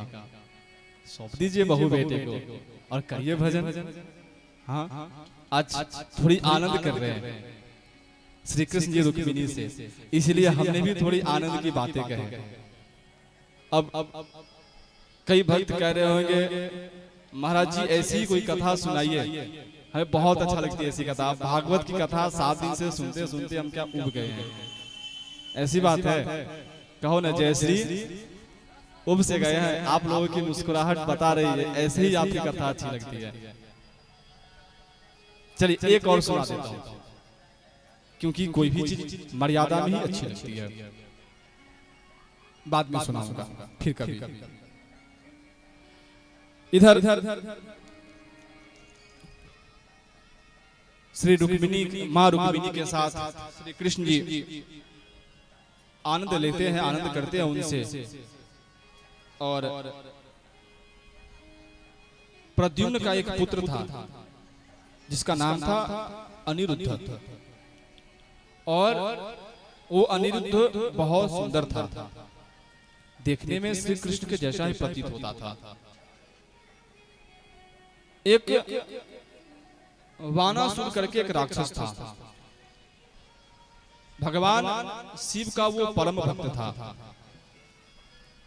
और भगवान शिव ने उनको रक्षा का वचन दिया था। वानासुर, यदि किसी प्रकार की आपत्ति आ पड़ेगी तो मैं आपकी रक्षा करूंगा। उसकी एक पुत्री थी, वो पुत्री स्वप्न में अनिरुद्ध महाराज को देखी, और जब वो अनिरुद्ध महाराज को देखी तो मन में उनसे विवाह की चाह उठी। वो अपने उसकी एक सहेली थी, उसका नाम था चित्रलेखा, और जैसा ही उसका नाम था चित्रलेखा वैसे ही उसके अंदर गुण भी था। उन्होंने चित्रलेखा को बुलाई और कहती है, मैंने स्वप्न देखा है, और स्वप्न में ऐसी ऐसी हमने चीज देखा, और जैसे ही उसकी पुत्री ने बताई उसी तरह उन्होंने पूरी आकार बना दी चित्रलेखा ने। और वो चित्रलेखा ने जब बना के दिया, पता लगाया कि ये कौन है, तो ये बताया कि ये श्री कृष्ण का पौत्र है, प्रद्युम्न का पुत्र अनिरुद्ध। और वो माया को जानती थी, क्या कि माया के द्वारा अनिरुद्ध को आकाश मार्ग से वो चित्रलेखा लेकर के अपने सहेली के शयन कक्ष में आ गई। और जब आ गई ना, अनिरुद्ध श्री कृष्ण का पौत्र हमारे यहाँ रह रहा है, उसको तो पहले बंदी बना लिया और द्वारिका पे आक्रमण कर दी। श्री कृष्ण तेरा पौत्र मेरे महल में कृष्ण और महादेव जी के युद्ध में जो ज्वर प्रकट हुआ था, वही ज्वर आज हम लोगों को शरीर में लगता है। और उस समय में जब युद्ध होता है, युद्ध होने के बाद दोनों में सामंजस्य होता है, और उसके बाद विवाह होता है। और एक दिन क्या था, कहो ना जय श्री। आइए पहले बाबा की भजन गा लेते हैं, बाबा से प्रार्थना करते हैं, हे बाबा आप मुझे आसरा दीजिए और मुझे भी अपने धाम को लीजिए। बोले शंकर भगवान की। बाबा लेने चलियो हमरो अपन नगरी, बाबा लेने चलियो हमरो अपन नगरी, अपन नगरी कैलाशपुरी, अपन नगरी झारखंड डगरी। बाबा लेने चलियो हमरो अपन नगरी, भोला लेने चलियो हमरो अपन नगरी।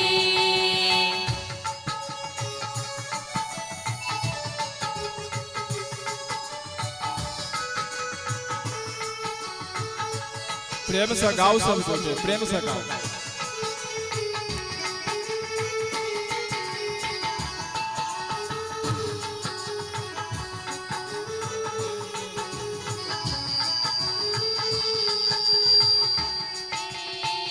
अंगना बहारब बाबा दुआरी बहारब, अंगना बहारब बाबा दुआरी बहारब, और बहारब बसहा के डगर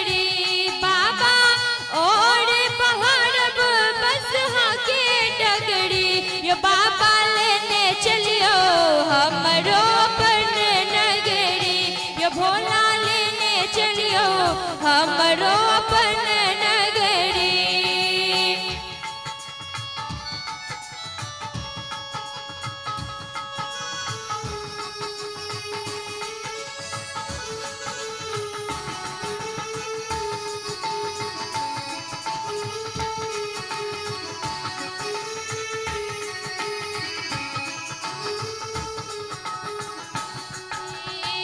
अहि के नगर में बाबा गंगा नहायब, अहि के नगर में बाबा गंगा नहायब, जल भर लायब भरी डगरी ये भोला, जल भर लायब भरी डगरी ये बाबा लेने चलियो हमरो अपन नगरी।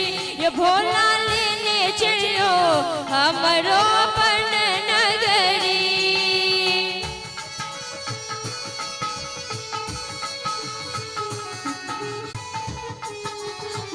पति गोद खिलायब पींग रगड़ी रगड़ी ये भोला लेने चलियो हमरो अपन नगरी।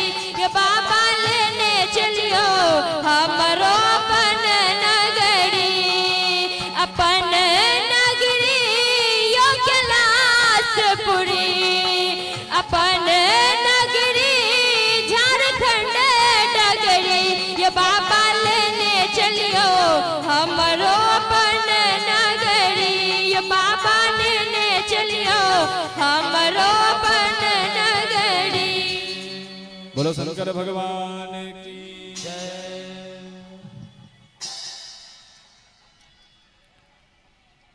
इस प्रकार से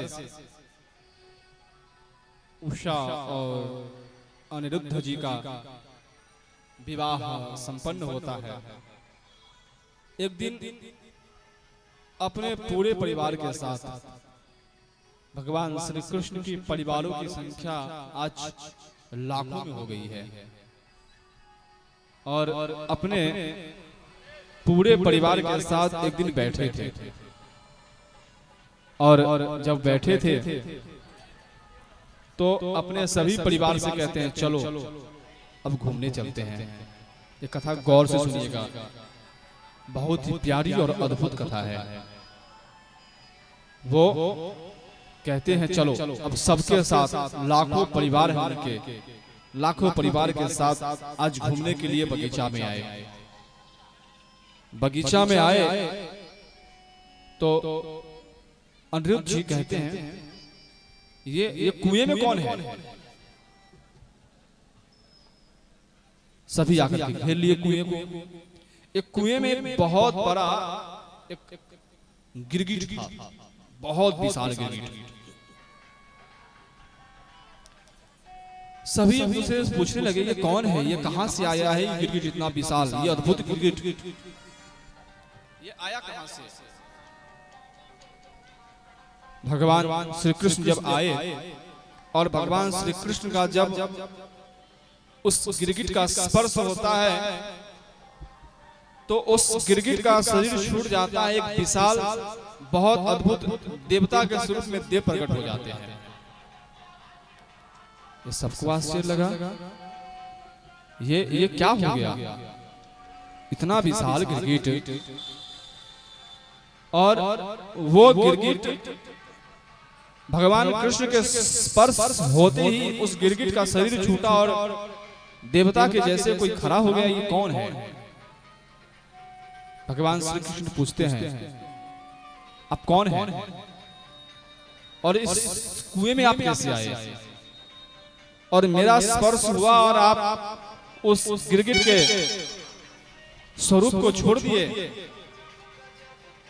ये है कौन आप? हाथ जोड़ के कहते हैं भगवान मैं पूर्व में राजा था और मेरा नाम नृग था। मैं राजा नृग। भगवान इस आकाश में जितने तारे नहीं होंगे, इस पृथ्वी पर जितने धूल के कण नहीं होंगे, उससे ज्यादा हमने गौओं का दान किया है। भगवान कहते हैं नृप, जब जितनी तारे हैं उससे अधिक और इस जितनी धारा पे धूल है उस धूल में जितने कण है उस कण से अधिक जब तुमने गौ का दान किया तो ये गिरगिट क्यों बनना पड़ा? राजन, यही तो बात है। भगवान, मैं एक दिन का बात है, मैं प्रतिदिन गौ दान किया करता था।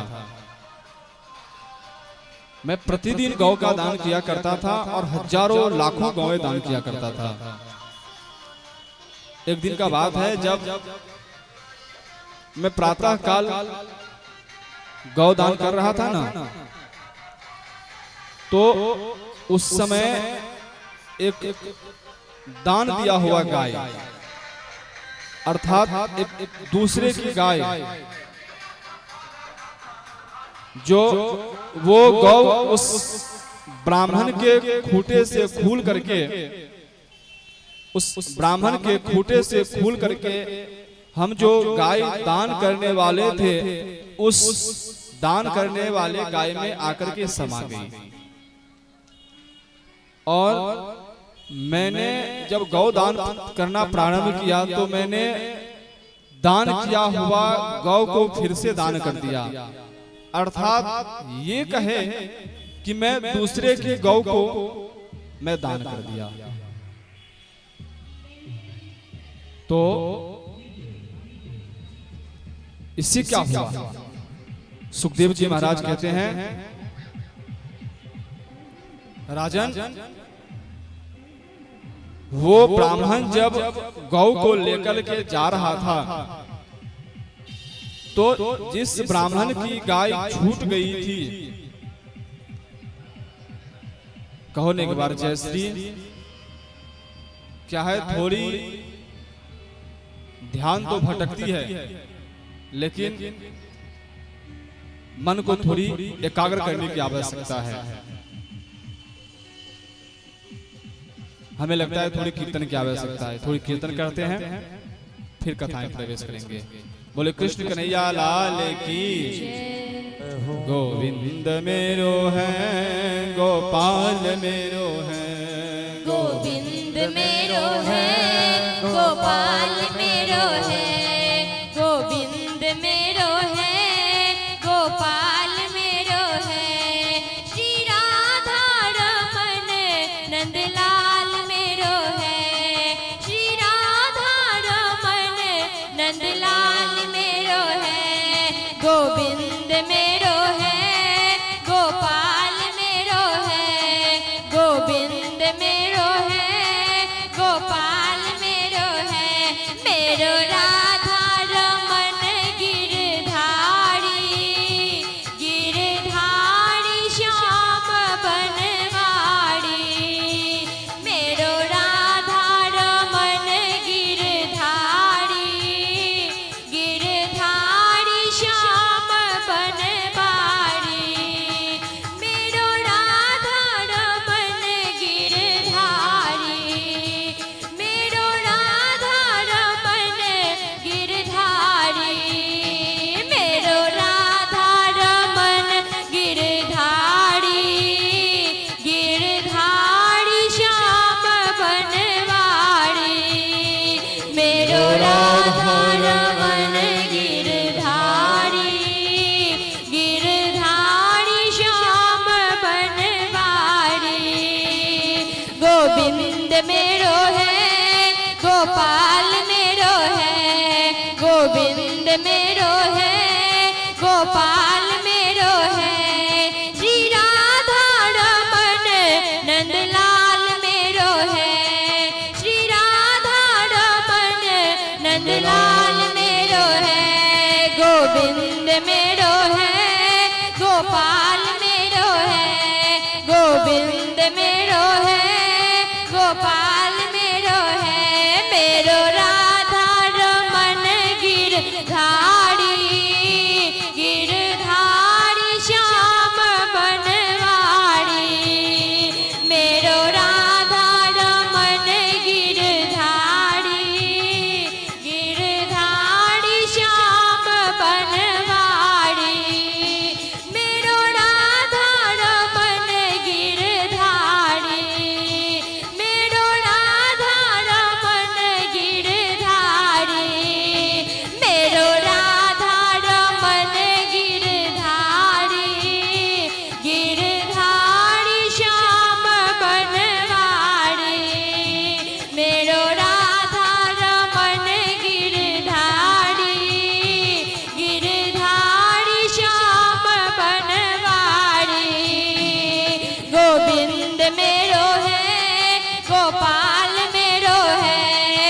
गोविंद मेरो है, गोपाल मेरो है, श्री राधा रमन नंदलाल मेरो है, श्री राधा रमन नंदलाल मेरो है, गोविंद मेरो है, गोपाल मेरो है, गोविंद मेरो है, गोपाल मेरो है, गोविंद मेरो है, गोपाल मेरो है, गोविंद मेरो है, गोपाल मेरो है, गोविंद मेरो है, गोपाल मेरो है, गोविंद मेरो है, गोपाल मेरो है, गोविंद मेरो है, गोपाल मेरो है। बोले वृंदावन बिहारी लाल की, श्यावड़ी सरकार की, कृष्ण कन्हैया लाल की। बोले भागवत भगवान की। वो राजा नृग कह रहा था कि मैंने इतनी दाने करी जो अभी तक किसने की नहीं थी, तो ये गिरगिट क्यों बनना पड़ा इतना बड़ा। नृग महाराज नृग कहते हैं भगवान, मैं दूसरे का गौ लेकर के मैं दान कर दिया, और जब वो ब्राह्मण देवता लेकर के जा रहे थे तो रास्ते में जिसकी गौ थी वो मिला और कहा ये गौ कहाँ से, ये तो मेरी गौ है। वो ब्राह्मण ने कहा नहीं, ये आपकी गौ नहीं है, ये मेरी गाय है, अभी अभी राजा ने मुझे दान में दिया है। दोनों ब्राह्मण झगड़ने लगे, नहीं ये मेरा गाय है जिसको दान नहीं मिला था। कहा नहीं, ये राजा ने हमें अभी दान करके दिया है। बोला चलो वहीं फैसला हो जाएगी। और वो दोनों ब्राह्मण आकर के राजा नृग के पास खड़े हो गए और कहते हैं राजन, जिसकी गाय थी वो कहता है राजन आपने दान कैसे कर दिया, ये मेरी गाय है और मेरी गाय को दान करने का अधिकार किसने दिया आपको। राजा ने हाथ जोड़ लिया, ब्राह्मण देवता आप क्रोध न करे, ये आपकी गाय है और मैंने दान कर दिया है, ये भूल से हो गया, मैंने जानबूझ करके मैंने नहीं किया है। तो इसके बदले मैं आपको 100 गाय दूंगा, आप ये गाय उस ब्राह्मण को दे दीजिए जिसको मैंने दान में दिया है। बोला नहीं, मुझे चाहिए तो यही गाय चाहिए, मुझे आपकी 100 गाय नहीं चाहिए। जिसको दान में दिए थे उस ब्राह्मण कहते हैं सुनो, ये गाय उस ब्राह्मण को दे दीजिए, इसके बदले में आपको बहुत सारे जितनी बोलेंगे उतनी गाय दूंगा। कहा नहीं, जो गाय मैंने दान में लिया था वही गाय लेकर मैं घर जाऊंगा। और दोनों की विवाद बढ़ी, दोनों ने गाय वहीं पे छोड़ दी और दोनों ब्राह्मण अपने अपने घर के चले गए। दोनों ब्राह्मण अपने अपने घर के चले गए। जब अपने अपने घर को चले गए तो वो गाय वहीं पे पड़ा था। राजा नृग का एक दिन शरीर छूटा और विष्णु दूत उनको लेने के लिए आए। और जब विष्णु दूत आए ना तो कहे राजन आपका एक पाप है, जो कुछ क्षण का ही वो पाप है और पुण्य बहुत है, आप पहले क्या चाहेंगे। बोले मैं पहले पाप भोगना चाहूंगा। भगवान से कहते हैं हे भगवान, वही एक गाय जो मैं दूसरे का था और वो गाय मैंने दान कर दिया, इसके बदले में मैंने देना भी चाहा उस ब्राह्मण को, आप प्रसन्न हो जाइए। लेकिन वो ब्राह्मण देवता दोनों नहीं माने, वहीं छोड़ दिए। वही वो पाप मुझे आज विशाल गिरगिट बनकर इस कुएं में रहना पड़ा और आपकी स्पर्श से मेरी मुक्ति हुई है। सुखदेव जी महाराज कहते हैं राजन सावधान इस कथे से, और इस कथे से सीख लेनी चाहिए और जरूर लेनी चाहिए। परीक्षित जी महाराज कहते हैं राजन भूल कर भी किसी का धन नहीं लेना चाहिए, भूल कर भी किसी का धन अपहरण नहीं करना चाहिए। और खास करके आजकल की एक नई बातें हम देख रहे हैं। नई क्या देख रहे हैं, जो कमजोर होते हैं उसको सताना, जो धन का कमी है, गरीब है, दुखिया है, उसको देखते हैं किसी न किसी प्रकार से उसको दुखी करना, उसका धन हरण करना। एक बात कहूं प्यारे, इस समाज में इस पृथ्वी पर जो भी ऐसा करता है, दूसरे का धन लेता है,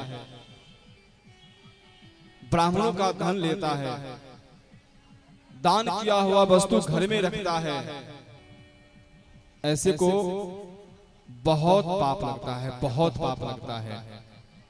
और ये श्री कृष्ण को पता था कि इस कुएं में राजा नृग है, जिसने दूसरे का धन लेकर के दान किया था, पाप किया था, उसका पाप इस कुएं में गिरगिट बन करके भोग रहा है। मेरा स्पर्श होगा, उसका शरीर छूटेगा, लेकिन ये अपने पूरे परिवार को दिखाने के लिए जा रहे हैं और पूरी परिवार से कर रहे हैं, लाखों की परिवार उनको ये संदेश दे रहे हैं, सुन, तुम लोगों का जन्म बड़े कुल में हुआ है, हमारे वंश में हुआ है और हमसे हमारा सभी सम्मान करते हैं, भगवान के वंशज है तुम लोग, और कभी भी भूल करके दूसरे का धन का हरण मत करना, नहीं तो ये गिरगिट वाली दशा तुम लोगों को भी हो जाएगी। कहो ना जय श्री। देखिए, हम जैसे ब्राह्मणों का, संतों का काम है समाज को नई दिशा देना, और यदि हमारी बातों को यदि बुरा लगे कोई बात नहीं, लेकिन हम पहले दिन से ही कह रहे हैं, जो हमें लगेगा वो मैं व्यासपीठ से निर्भीक होकर कहूंगा, इसका मुझे कोई भय और किसी का भय नहीं है मुझे, और मुझे केवल भय लगता है तो मेरे गोविंद का भय लगता है। यदि कोई भी ऐसा इस पूरे पृथ्वी पर यदि कोई ऐसा है, कोई भी हो, जो दूसरे का, गरीब का धन हरण करने की चाह रखता है, सावधान हो जाए, नहीं तो उसकी ऐसी दुर्गति होती है जो उसको पता नहीं चलता है मेरी दुर्गति क्यों हो रही है, और उसकी दुर्गति पूरी समाज वाले देख करके उस दुर्गति का आनंद लेते हैं। कहो ना जय श्री। तो भूलकर भी इस कथा के माध्यम से किसी का धन हरण नहीं करना चाहिए, किसी ब्राह्मणों का धन हरण करना चाहिए। आय की बहुत अद्भुत कथा, बलराम जी का व्रजगमन, वहां पे सांत्वना देना, अपने माता पिता से मिलना बलराम जी को। यशोदा और नंद बाबा कहते हैं, क्या तुम लोगों को मेरी याद नहीं आती है? और वहां मिलन होता है। एक ऐसा राक्षस था जिसका नाम था पौंड्रक।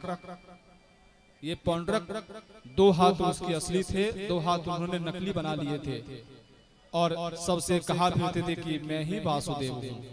इसी तरह इस कलयुग में भी हो रहा है, अभी भी हो रहा है। क्या हो रहा है? ऐसे बहुत सारे ऐसे पाखंडी लोग, मैं संतों की बात नहीं करता, मैं महात्माओं की बात नहीं करता, मैं ब्राह्मणों की बात नहीं करता हूं। ऐसे कुछ पाखंडी हैं जो अपने आप को इस कलयुग में भगवान बता रहे हैं, बोले मैं भगवान हूं, मैं भगवान हूं, मैं भगवान का अंश हूं। और जो ऐसे कहते हैं उसको भगवान बहुत बड़ा दंड देते हैं। ऐसे ये पौंड्रक था, सबसे कहा करता था मैं स्वयं वासुदेव हूं, और वो जो है वो नकली वासुदेव है। और सबसे कहा फिरता था कि मेरी सुदर्शन जो है ना वो मेरे पास नहीं है, क्योंकि उन्होंने बलपूर्वक हमसे सुदर्शन छीन लिया है। लोगों से कहा करता था। एक दिन बड़ी क्रोध आया भगवान को, और उस दिन पौंड्रक और काशी राज का भी वो उद्धार करते हैं। एक द्विविद नाम का एक बानर था जो सभी को दुख दिया करता था, मारा करता था। उस समय बलराम जी अपने हल से उस द्विविद जो बानर है उसका भी उद्धार करते हैं। और एक दिन की बात है, कहो ना जय श्री। एक दिन की बात है कि कौरवों में बलराम जी ने बड़ा क्रोध किया। इधर सांब जो भगवान का पौत्र था, और इधर लक्ष्मणा जो कि दुर्योधन की पुत्री थी, दोनों का प्रेम होता है। और दुर्योधन अपनी कुटी चाल करता है, लेकिन बलराम जी को बड़ा क्रोध आता है। उन्होंने हल पूरे हस्तिनापुर को खींच करके गंगा जी में डुबोने लगते हैं, लेकिन श्री कृष्ण मना करने पर लक्ष्मण और वहां पर सांब का विवाह होता है और बहुत सारा धन भी, बहुत सारा दहेज भी देते हैं वो। और उसके बाद एक दिन देवर्षि नारद जी के मन में होता है कि भगवान ने 16,108 जो विवाह किए हैं, उनकी क्या दशा हो रही है, थोड़ी उनकी दिनचर्या देख करके आते हैं। सबको खुश तो रख रहे हैं ना, सबको समय से खाना पीना तो मिल रहा है ना, 16,108 है। तो आज नारद जी आए स्वयं देखने के लिए, भगवान की परीक्षा लेने के लिए। और नारद जी देखते हैं कि 16,108 कमले का निर्माण करके भगवान ने अपने आप को 16,100 रूपों में परिवर्तित करके सबके साथ भगवान है। किसी कक्ष में भगवान बैठे हैं, किसी कक्ष में भगवान प्रसाद ले रहे हैं, किसी कक्ष में भगवान अपने पटरानियों के साथ चौरस खेल रहे हैं आदि ये देख रहे हैं। बड़ी आश्चर्य होता है नारद जी को। और उसके बाद भगवान श्री कृष्ण के पास जरासंध के कैदियों का और एक ही साथ में युधिष्ठिर जी का भी संदेशा आता है। युधिष्ठिर जी का दूत कहते हैं कि अब राजसूय यज्ञ होने वाली है, आप पधारिए। और इधर जो जरासंध के जो राजाओं को जो दूत भेजा हुआ था वो कहता है जरासंध मुझे बहुत कष्ट दे रहा है, हमें इससे मुक्त कीजिए। अपने मित्र उद्धव से पूछते हैं क्या करना चाहिए। उस समय कहते हैं पहले हमें राजसूय यज्ञ में जाना चाहिए, क्योंकि राजसूय यज्ञ वही करता है जो उस पूरे पृथ्वी को जीत लेता है। और जरासंध बहुत बलशाली राजा है। अब जब राजसूय यज्ञ के लिए हम जाएंगे और ये पांचों पांडव मिलकर के जरासंध को परास्त करेंगे, तो आप रूपी उनके जो कारागार में जो राजाएं कैद में पड़ा है वो सब छूट जाएंगे। तो अपनी मंत्री उद्धव की मंत्रणा लेकर के भगवान श्री कृष्ण राजसूय यज्ञ में पधारते हैं। और राजसूय यज्ञ में जाने के बाद सभी युधिष्ठिर जी सभी को अलग अलग दिशा में दिग्विजय करने के लिए भेज देते हैं। कहते हैं राजसूय यज्ञ ऐसे नहीं होगा, इसमें बहुत धन की आवश्यकता होती है। बड़े बड़े यज्ञों में, अनुष्ठानों में बहुत धन की आवश्यकता होती है, तो राजसूय यज्ञ है। तो चारों भाइयों को चारों दिशा में भेज देते हैं, जाओ चारों दिशा से दिग्विजय करके सभी राजाओं को परास्त करके सभी राजाओं के जो धन कोष है उस धन को लेकर के आओ। और इधर भगवान श्री कृष्ण कहते हैं भीम को लेकर के मैं स्वयं जाऊंगा मगध देश की जरासंध के पास। और उस समय अर्जुन, भीम और भगवान श्री कृष्ण तीनों ब्राह्मण का वेश बनाते हैं और ब्राह्मण का वेश बना करके जरासंध के पास जाते हैं, क्योंकि जरासंध ब्राह्मणों का बहुत सम्मान करता है।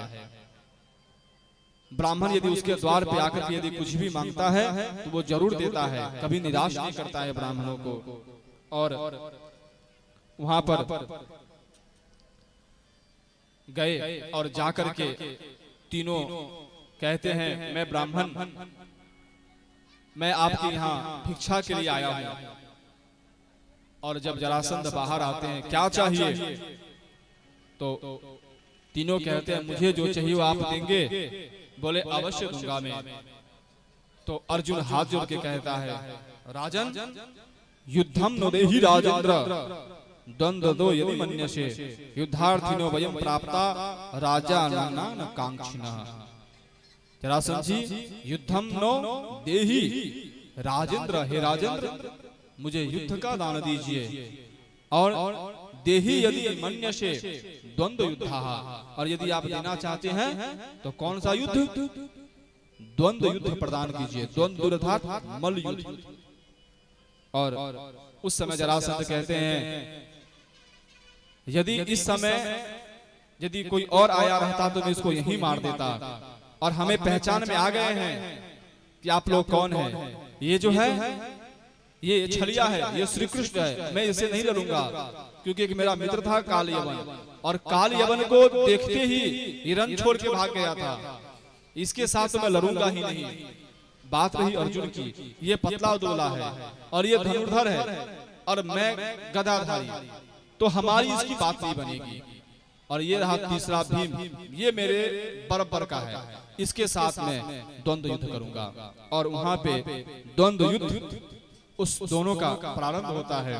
जरासंध बहुत बलवान रहता है, जरा नाम की राक्षसी ने उसको संधि कर दी थी, इसके लिए मारना बहुत कठिन था। उसको चीर के भी यदि दोनों तरफ फेंक देता था भीम ने, तो भी दोनों जुड़ करके फिर से खड़ा हो जाता जरासंध, फिर से युद्ध करने लगता उससे।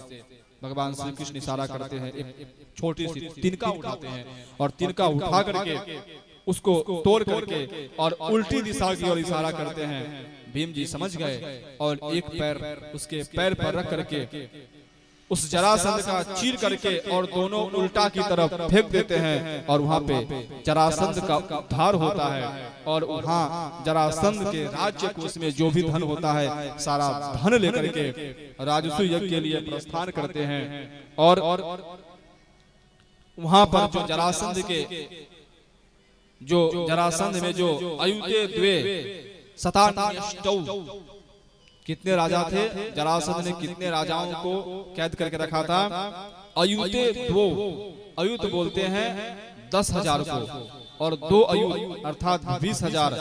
शतान्यष्टौ, अष्टौ शत मतलब 800, 20,800 राजाओं को वो कैद करके रखा था। उसको भगवान श्री कृष्ण कारागार से मुक्त करते हैं और उसके बाद राजसूय यज्ञ की तैयारी होती है। अब ये निर्णय लिया जाता है कि राजसूय यज्ञ में सबसे पहले किस अतिथि की पूजा की जाए, सबसे पहली पूजा किसका होगा। सबने विचार करते हुए बात युधिष्ठिर जी के पास आती है। युधिष्ठिर जी कहते हैं सबसे पहले अग्र पूजा भगवान श्री कृष्ण की होनी चाहिए। और उस समय जैसे श्री कृष्ण की अग्र पूजा करने के लिए जाते हैं, शिशुपाल, दंत्र भक्त ये सब कोलाहल करने लगते हैं, इसकी पूजा, ये छलिया है, ये चोर है, ये भगोरा है, इन्होंने चोरी से विवाह किया, सबको मारा है, रणछोड़ है, ऐसी की प्रथम पूजा हम नहीं होने देंगे। अधिक गालियां दिया, 100 गाली का वरदान था, 101 गाली जैसे हुआ भगवान श्री कृष्ण सुदर्शन लिए और उस समय शिशुपाल का उद्धार किए। भक्त वत्सल भगवान की कथा तो समझ में आ रही है ना। कथा ज्यादा है तो क्या थोड़ी स्पीड पकड़ लेती है और हमें लोभ रहता है कोई कथा छूट न जाए आप लोगों से, इसके लिए थोड़ी हम स्पीड कर देते हैं और देखते हैं कितना ध्यान है आप लोगों की कथा के प्रति। तो उस समय शिशुपाल का उद्धार होता है। शिशुपाल के उद्धार के बाद सबको अलग अलग कार्य सौंपा जाता है। स्वागत के लिए युधिष्ठिर जी को, खिलाने पिलाने के लिए भीम को कोषाध्यक्ष बनाया जाता है, दुर्योधन को। नकुल जी प्रश्न करते हैं, ये मेरा शत्रु है दुर्योधन और उसे कोषाध्यक्ष क्यों बना रहे हैं आप? भगवान श्री कृष्ण धीरे से कहते हैं ये हमारा शत्रु है और शत्रु को कभी कोषाध्यक्ष बनाना चाहिए और सोच समझ के थोड़ी ध्यान रखना चाहिए, पर शत्रु को बनाना चाहिए। इसका कारण क्योंकि दुर्योधन के हाथ में एक ऐसी रेखा थी कि वो जितना धन लुटाएगा उससे ज्यादा धन उसके कोषाध्यक्ष बन जाएंगे। और एक भावना ये है कि जो हमारे शत्रु होते हैं ना, उसके मन में ऐसा रहता है कि इसका जितना खाने पीने का सामान है सब लुटा दे, अर्थात जितने सारे जो भी अतिथि आए वो खूब खा करके मस्त हो जाए, और ऐसा उनका भाव था। तो दुर्योधन को हाथ में एक ऐसी रेखा थी जितना लुटाए उतना धन बढ़ जाए, और दुर्योधन ने ऐसा ही किया, उसको पता नहीं था। धन लुटाते गया और जितना लुटाया सब खूब खाया, खूब प्रसाद लिया, खूब ब्राह्मणों को दक्षिणा मिली और उस यज्ञ की पूर्ति हुई। परीक्षित जी महाराज प्रश्न करते हैं, जब राजसूय यज्ञ किए भगवान, जब राजसूय यज्ञ किए युधिष्ठिर जी, तो उनको इतना दुख क्यों भोगना पड़ा? कहो न जयश्री, राजसूय यज्ञ का क्या फल हुआ? सुखदेव जी महाराज कहते हैं राजसूय यज्ञ का फल उस पांचों पांडवों को 12 वर्ष का वनवास और 1 वर्ष का अज्ञातवास मिला। परीक्षित में ऐसा क्यों? राजसूय यज्ञ का जो फल है वो तो स्वर्ग का सुख देता है, यश देती है, कीर्ति देती है, सम्मान मिलता है और राजसू यज्ञ किया और उसका परिणाम 12 वर्ष का वनवास और 1 वर्ष का अज्ञातवास। ये क्यों? सुखदेव जी महाराज कहते हैं राजन सावधान, कभी भी यज्ञ करे, अनुष्ठान करे ना, और उसमें जो धन लेना वो शुद्ध धन लेना चाहिए। और उस राजसू यज्ञ में जो धन था वो कैसा धन था? बड़े बड़े राजाओं को परास्त करके अन्याय पूर्वक उस राजा का धन लेकर के वो लोग आए थे और उस धन से उन्होंने राजसू यज्ञ किया था, और इसीलिए उसका परिणाम जो पांडवों को भुगतना पड़ा वो 12 वर्ष का वनवास और 1 वर्ष का अज्ञातवास उसे भुगतना पड़ा। इसलिए बड़े बड़े यज्ञों में, अनुष्ठानों में, घर में पूजा पाठ करे तो शुद्ध धन से पूजा करनी चाहिए, नहीं तो उसका परिणाम विपरीत हमें प्राप्त होता है। बोलो ना जय श्री। समझ गए ना? घर में पूजा पाठ करें ना तो शुद्ध धन से करना चाहिए। अन्याय पूर्वक धन से यदि हम पूजा पाठ करेंगे तो उसका विपरीत फल मिलना निश्चित है। कई लोग ऐसा बार बार कहते हैं, हम इतनी पूजा पाठ करते हैं, यज्ञ करते हैं, अनुष्ठान करते हैं, रुद्राभिषेक करते हैं, बड़े बड़े यज्ञ करते हैं और उसका परिणाम हमें ठीक नहीं मिलता है। प्यारे सावधान, इस कथा से सीख लीजिए।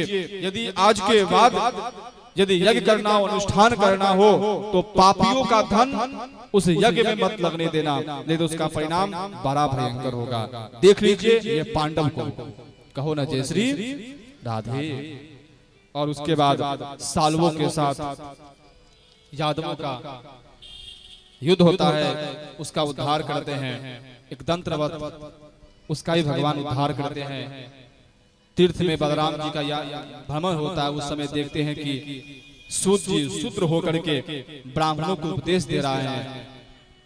इस भागवत कथा से मिलती है जो छोटे जाति के लोग हैं उसको कभी भी उपदेश देना नहीं चाहिए। ये भागवत जी कह रही है, ये हम नहीं कह रहा हूं, ये मैं नहीं कह रहा हूं। और सूत जी महाराज शूद्र जाति के थे और बैठ करके ब्राह्मणों को उपदेश दे रहे थे।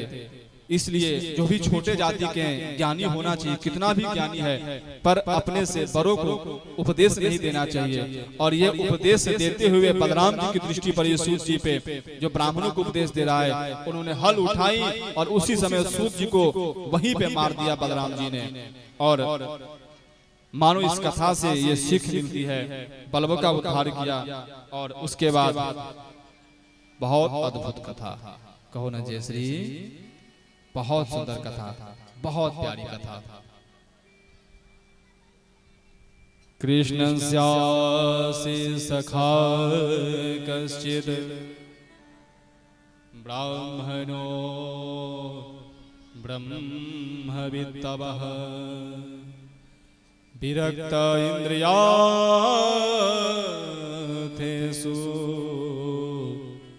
प्रशान्तात्मा जितेन्द्रियः। सुखदेव जी महाराज कहते राजन, कृष्ण स्यात् सखा कश्चित्, भगवान श्री कृष्ण के एक मित्र थे, नाम का उल्लेख नहीं किए हैं वो, और वो कोई और नहीं, वो सुदामा जी महाराज थे। ब्राह्मणो ब्रह्मवित्तमः, ब्राह्मणों में श्रेष्ठ ब्राह्मण थे वो। विरक्त इंद्रियार्थेषु, अपने इंद्रियों से विरक्त हो गए थे। न भूख लगती थी, न प्यास लगती थी, न कोई लोभ तृष्णा, कुछ भी नहीं। प्रशांतात्मा जितेन्द्रियः, पूरे भागवत जी में है ना, 2 ऐसे महापुरुष हैं जिनके नाम के आगे प्रशांतात्मा शब्द का प्रयोग हुआ है। एक वसुदेव जी महाराज और दूसरे सुदामा जी महाराज।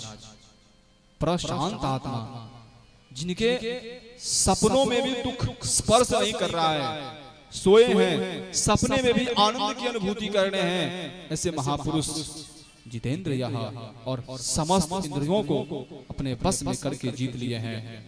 कृष्ण स्यासि सखा कश्चित् ब्राह्मणो ब्रह्मवित्तमः विरक्त इंद्रियार्थेषु प्रशांतात्मा जितेन्द्रियः। ऐसे महात्मा थे। राजन, एक दिन की बात है, सुदामा जी महाराज बैठे थे, बैठे बैठे मालाएं कर रहे थे और माला करते करते उनकी धर्म पत्नी सुशीला जी उनके पास आई और सुशीला जी आकर के कहती है, स्वामी आज घर में एक अन्न का टुकड़ा भी नहीं है और बच्चे भूख से रुदन कर रहे हैं। मैं सुनी हूं कि एक आपका मित्र है, नाम है द्वारिकाधीश। आंख खोली सुदामा जी की। अरे देवी, क्या कहना चाहती है तू? कहने का तात्पर्य क्या है ये तो बता। तू चाहती है कि मैं जाऊं द्वारिकाधीश और वहां जाकर के श्री कृष्ण से कहूं कि मैं बहुत गरीब हूं, घर में अन्न का टुकड़ा भी नहीं है और मैं वहां से मांग करके लाऊं? हाँ जो नहीं स्वामी, ये कहने का तात्पर्य मेरा नहीं था। मेरा कहने का तात्पर्य था कि आपके मित्र हैं, आप उनसे मिलने क्यों नहीं जाते हैं? देवी, यदि तेरे मन में ऐसा है कि मेरे मित्र मैं द्वारकाधीश के पास जाऊं और वहां से मांग करके लाऊं, तो ये तेरे मन की ये भूल है, मैं वहां नहीं जाऊंगा। सुशीला जी कहती है, स्वामी शायद आपको बुरा लगा। मेरा कहने का तात्पर्य ये नहीं था कि आप जाए और वहां पर कुछ मांग के लाए। आपकी जैसी मर्जी, आपकी जैसी मर्जी आप ऐसे कीजिए, कोई बात नहीं है। आज सुशीला जी घर में चली गई। आज मन नहीं लग रहा है आज माला में सुदामा जी को। सुदामा जी को मन नहीं लग रहा है माला में। मन में विचार रहे हैं, मैं अयाचक व्रत लेकर के बैठा हूं, मुझे किसी से मांगना नहीं है, लेकिन कहीं ये अयाचक व्रत मेरा अभिमान तो नहीं बन रहा है ना? ऐसा तो नहीं है ना कि ये मेरा अयाचक व्रत मेरे मित्र गोविंद से मिलने में बाधा दे रहा है? ऐसा है क्या? मुझे लग रहा है मुझे अहंकार हो गई है, मैं अपने अयाचक व्रत पे अहंकार कर रहा हूं। आज सुदामा जी को माला करने में मन नहीं लग रहा है, छोड़ दिए माला और विचार किए, मेरी पत्नी कही है ना वहां मिलना जाए, मिलने में क्या दिक्कत है? यदि मेरी ये अयाचक व्रत मेरे गोविंद से मिलने में बाधा बन रही है तो मैं इस अयाचक व्रत को छोड़ रहा हूं, मुझे ऐसी व्रत नहीं करनी है। और मिलने में क्या है, हम जाएंगे भी गोविंद से मिलेंगे। अपनी पत्नी सुशीला से कहती है, देवी इधर आ, इधर आ। देवी, घर में कुछ है? अपने मित्र के घर, गुरु के घर, मंदिरों में, बेटी की यहाँ जाए ना तो कभी खाली हाथ नहीं जाना चाहिए। मित्र के यहाँ जा रहा हूं और मेरा मित्र द्वारिकाधीश है और उसके यहाँ खाली हाथ नहीं जाना चाहिए। सुशीला कहती है, स्वामी यदि मेरे घर में कुछ होता तो मैं आपको जाने के लिए क्यों कहती? आज कई दिन हो गए, अन्न का एक टुकड़ा भी हमारे घर में नहीं है। सुशीला जी कहती है, स्वामी बैठिए। कई लोग ऐसे कहते हैं, जो सुदामा जी भिक्षा मांगने के लिए जाते थे ना तो सुदामा जी को धक्के मार के गिरा देते थे, ये बिल्कुल गलत है। यदि सुदामा जी को कोई गरीब कहे बात ठीक है, यदि सुदामा जी को दरिद्र कहता है तो ये बात बहुत गलत है। सुदामा जी किसी के यहाँ जाते ही नहीं थे मांगने के लिए, क्यों? क्योंकि उन्होंने अयाचक व्रत लेकर के बैठे थे। और यदि किसी को इशारा भी कर दे सुदामा जी है मेरे घर में अन्न नहीं है, तो ट्रक के ट्रक उसके घर में अनाज गिर जाए, लेकिन किसी से मांगते नहीं थे। सुशीला जी गई पड़ोस के घरों में, जाती कहती है, सुनो मैं मांग नहीं रही हूं, मुझे उधार चाहिए। और आज सुशीला जी थोड़ी चालाकी करी। यदि किसी एक घर में कह देती ना सुशीला जो मुझे अन्न दे, तो बोरा क्या 10 बोरा उसी घर में लाके रख देती। बहुत सारे अन्न ला करके घर से दिया। सुशीला जी कही, नहीं मुझे इतना नहीं चाहिए, मुझे सिर्फ एक मुट्ठी चाहिए। और सुशीला जी 4 घरों में गई और 4 घरों में जाकर के 4 मुट्ठी चावल एक फटे हुए टुकड़े में बांध करके अपने स्वामी को देती है। स्वामी अब जाइए द्वारकाधीश की ओर। सुदामा जी के फटे कपड़े, हाथ में दंड। न भूख लगती है न प्यास लगती है, जिंदगी अब उदास लगती है। अब भूख और प्यास भी नहीं लग रही है, जिंदगी अब उदास जैसी लग रही है। कैसे आऊं तेरी द्वारिका नगरी, आस भी अब उदास लगती है। बढ़े थोड़े, पांव में कांटे भी चुभ रहे हैं, धीरे धीरे आगे बढ़ रहे हैं। मन में गोविंद गोपाल गोविंद गोपाल, चले श्याम सुंदर से मिलने सुदामा, चले श्याम सुंदर से मिलने सुदामा, चले श्याम सुंदर से मिलने सुदामा। गाते चले मन में हरे कृष्ण रामा, गाते चले मन में हरे कृष्ण रामा।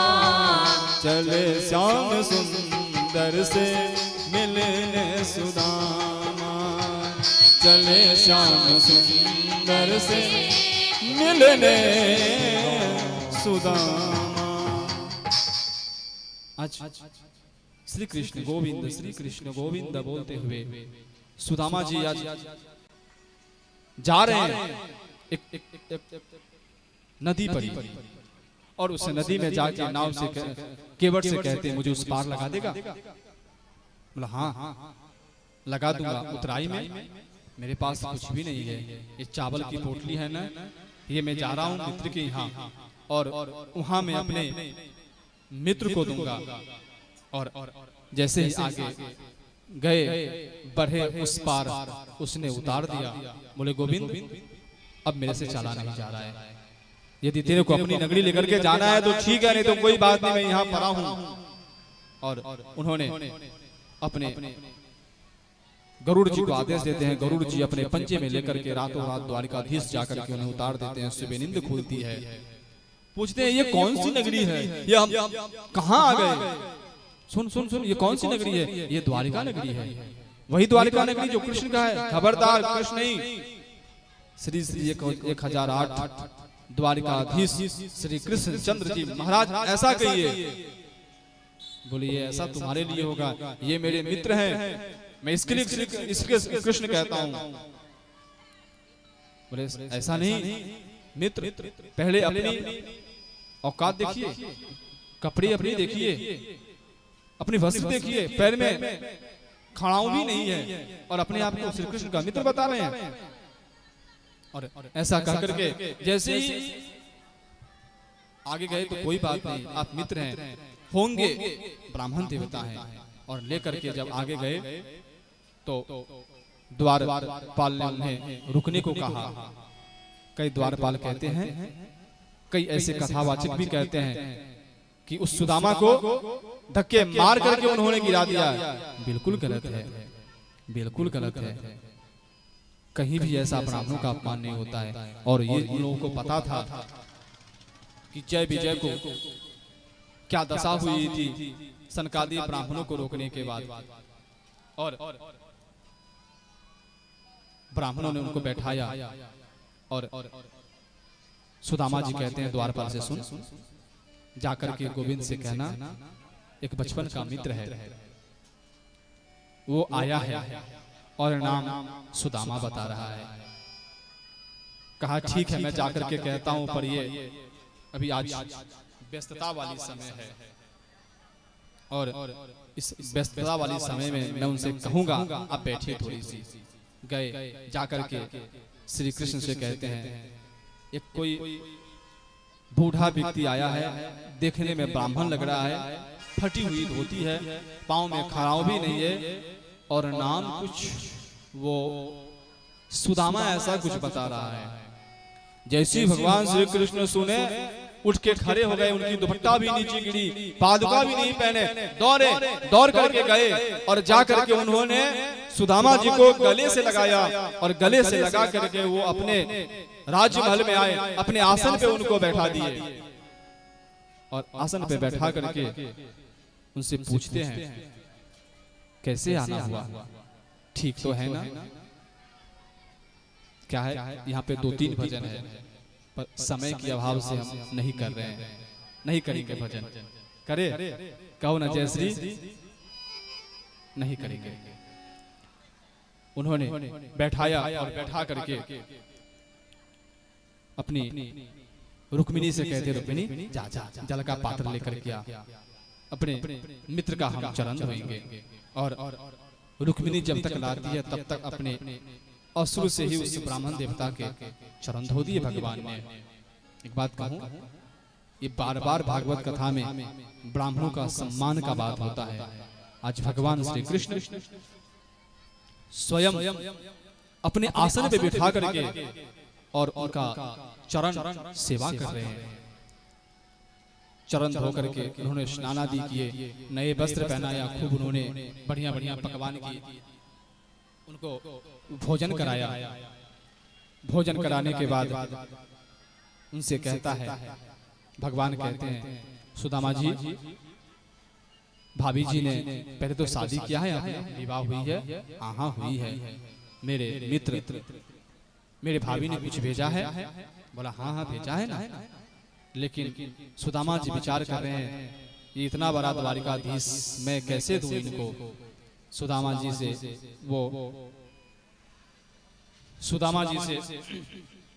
वो चावल की पोटली लेते हैं और देखते हैं। देखने के बाद देखते ही सारी बात वो समझ जाते हैं। बोले मित्र, तेरे घर में अन्न का टुकड़ा भी नहीं, ये 4 घर का अन्न दिख रहा है। भगवान श्री कृष्ण एक मुट्ठी चावल लिए और उस एक मुट्ठी चावल को उन्होंने अपने मुख में रखा और उस एक मुट्ठी चावल से जो बड़े बड़े देवताओं को स्वर्ग में जो सुख मिलनी चाहिए थी, उस एक मुट्ठी चावल से श्री कृष्ण ने वो सुख सुदामा जी को प्रदान किए। दूसरी मुट्ठी चावल उन्होंने मुख में रखे और इस मुट्ठी चावल से पृथ्वी पर बड़े बड़े राजाओं को जो सुख मिलनी थी, वो सुख सुदामा को भगवान श्री कृष्ण ने प्रदान किए। और इस बार तीसरी मुट्ठी उठाई भगवान श्री कृष्ण खाने के लिए। इस बार माँ लक्ष्मी को दासी बना करके भेजने वाले थे। माँ रुक्मिणी हाथ पकड़ ली, भगवान बस कम से कम हमें रहने दीजिए अपनी सेवा में। और माँ रुक्मिणी छीन करके और उसके बाद अब कहे, अब मुझे जाना है। बोले आशीर्वाद देना चाहता हूँ। बोले ठीक है। रुक्मिणी आई, जामवती आई, सत्यभामा आई, लक्ष्मण आई और सबको आशीर्वाद दे रहे हैं। 100, 200, 300 श्री कृष्ण की ओर देखते हैं। श्री कृष्ण ये सब अपने ही या कोई दूसरे हैं? कहो ना जय श्री। बोले सारी बात बताते हैं। बोले अब मेरा शरीर सांस नहीं दे रहा है, सुन एक जल का पात्र लेके आ। और जल का पात्र को स्पर्श करके भगवान श्री कृष्ण से कहते हैं, ये सारे जल अपने सारी रानियों पर छीड़ दे, सबको आशीर्वाद मिल जाएगा। और एक काम, तू आजा और मैं तेरे को आशीर्वाद देता हूँ, तेरे को आशीर्वाद दे दूंगा, मैं सबको आशीर्वाद दे दूंगा। और इस तरह से भगवान श्री कृष्ण को आशीर्वाद दे करके सुदामा जी कहते हैं, अब मुझे घर की ओर जाना है। जब कहते हैं हमें घर की ओर जाना है तो ठीक है। न प्रत्यक्ष में सुदामा जी ने कुछ मांगा और न प्रत्यक्ष में श्री कृष्ण ने उनको दिया। वो जब घर गए, रातों रात विश्वकर्मा जी से कह करके उनकी महल बनाई और गए, जाकर के देखे कि भगवान की बड़ी कृपा। और उस दिन से सुदामा जी ने एक प्रण ले लिए। कहो ना जय श्री। बताऊं कौन सी प्रण? सुदामा जी मन में विचार किए, जब मेरे पास कुछ भी नहीं था और वो दुख मुझे पता है वो दुख क्या होता है, आज भगवान की कृपा से जो हमें प्राप्त हुआ है वो भगवान का प्रसाद प्राप्त हुआ है। जिस तरह से मैं कभी भूखे अपने कुटिया में सोता था, उस तरह से आज के बाद मैं अपने नगर में किसी को भूखे नहीं सोने दूंगा, क्योंकि ये जो मिला है ये भगवान का प्रसाद मिला है और भगवान का प्रसाद कभी भी अकेले नहीं खाना चाहिए। कहो ना जय श्री। और सुदामा जी रात्रि काल शयन करने से पूर्व पूरे नगर में घूमते और घूम करके सबको देखते कोई भूखा तो नहीं सो रहा है।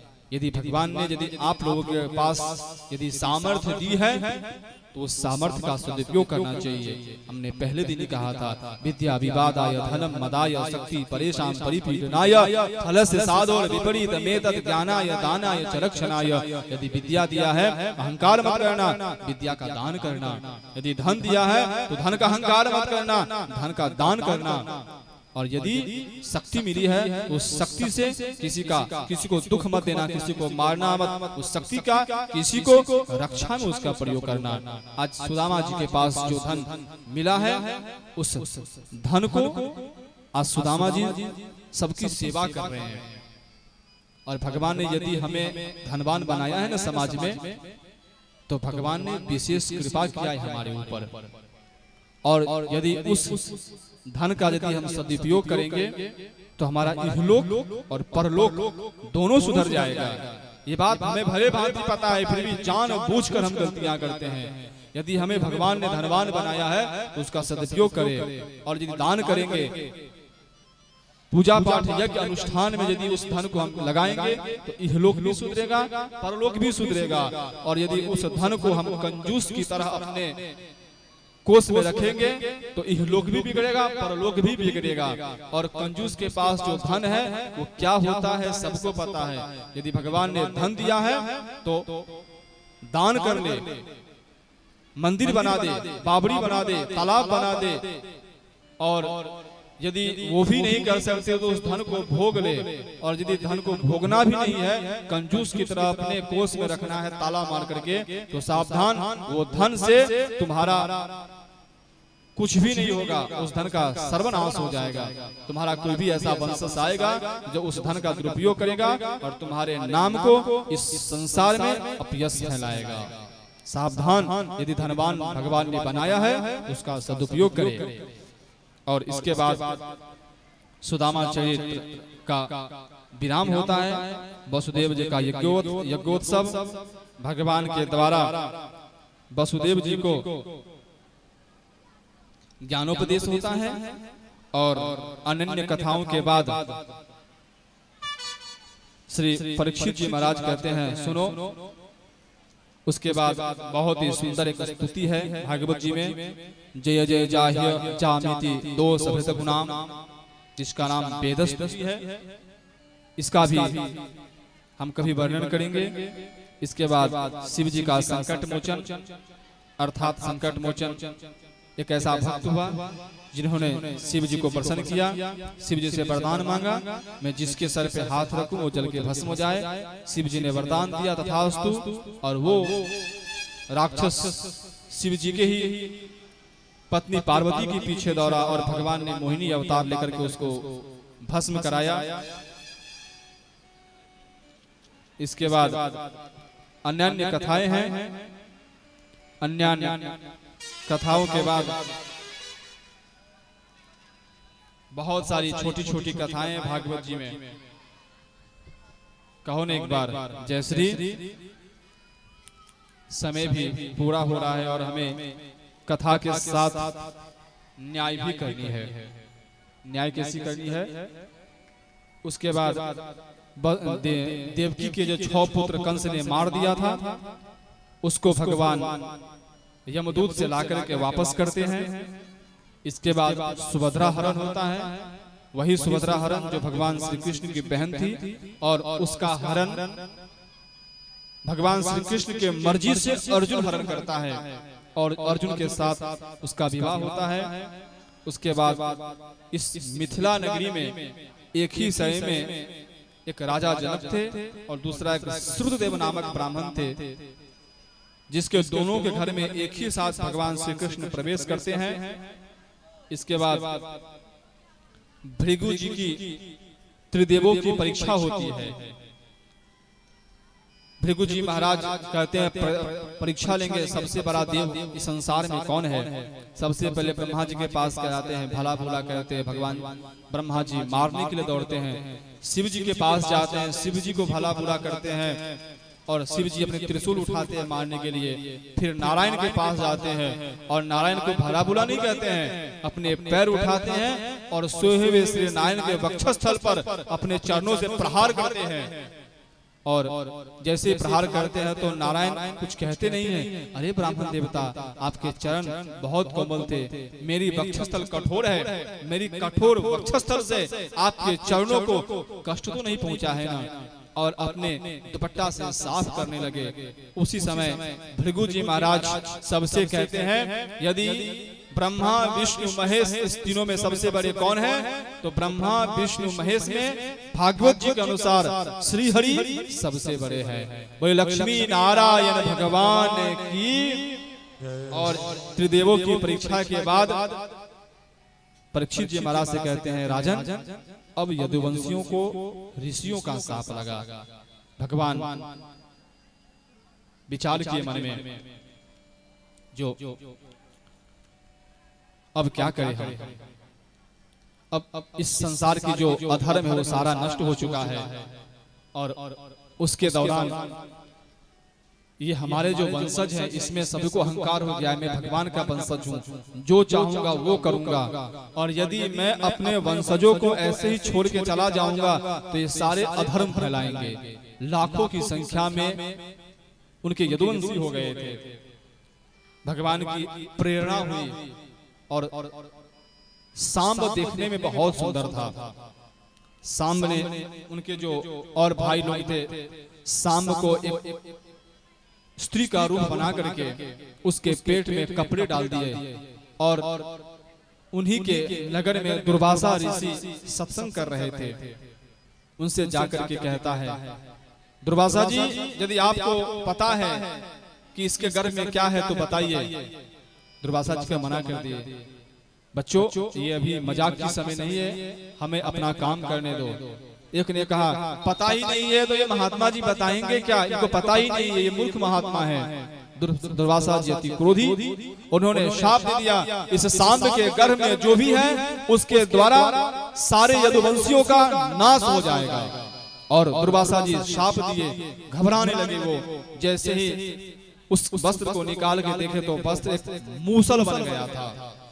और जाकर के देखो, गलती करना बुरी बात नहीं है, गलती हो जाती है, गलती करना बुरी बात नहीं है, लेकिन गलतियों को छुपाने का प्रयास करना ये बहुत बड़ी गलती है। कहो ना जय श्री। गलती करना बुरी बात नहीं है, गलती हो जाती है, लेकिन उस गलतियों को छुपाना बहुत बड़ी गलती है। गलती हो गई तो उनको जाके बताना चाहिए श्री गोविंद से, गोविंद ये अपराध हुआ है, लेकिन ये आपस में बात समेट लिया नहीं, उनको नहीं बताएंगे। जाकर के सूरसेन से कहा ये गलती हो गई है, उन्होंने भी नहीं बताया भगवान को। और उसने कहा एक काम करो, इस मूसल को घिसो, पाउडर बनाओ इसे। और उसे घिस के क्या किया, समुद्र में उसको फेंक दिया। एक छोटी सी कील बनी और उस कील को समुद्र में फेंक दिया। उस कील को एक मछली निकल गई। कहो ना जय श्री। कथा समझ रहे हैं ना?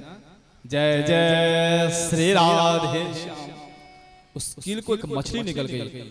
वो जो उस मूसल को जो रगड़ रगड़ के पाउडर बना करके फेंके थे समुद्र में, वो सारे किनारे में आ गए और वो सारा एक एरका नाम का घास हो गया। और एरका बहुत तीखा तलवार की तरह था और तीखा तलवार की तरह था। अब आगे जो है कथा सुखदेव जी महाराज कहते हैं, जो नव अवधूतों की अवधूत की कथा है। ये अवधूत कौन? ये दत्तात्रेय जी महाराज। दत्तात्रेय जी महाराज उन्होंने 24 गुरुओं का वर्णन किए थे।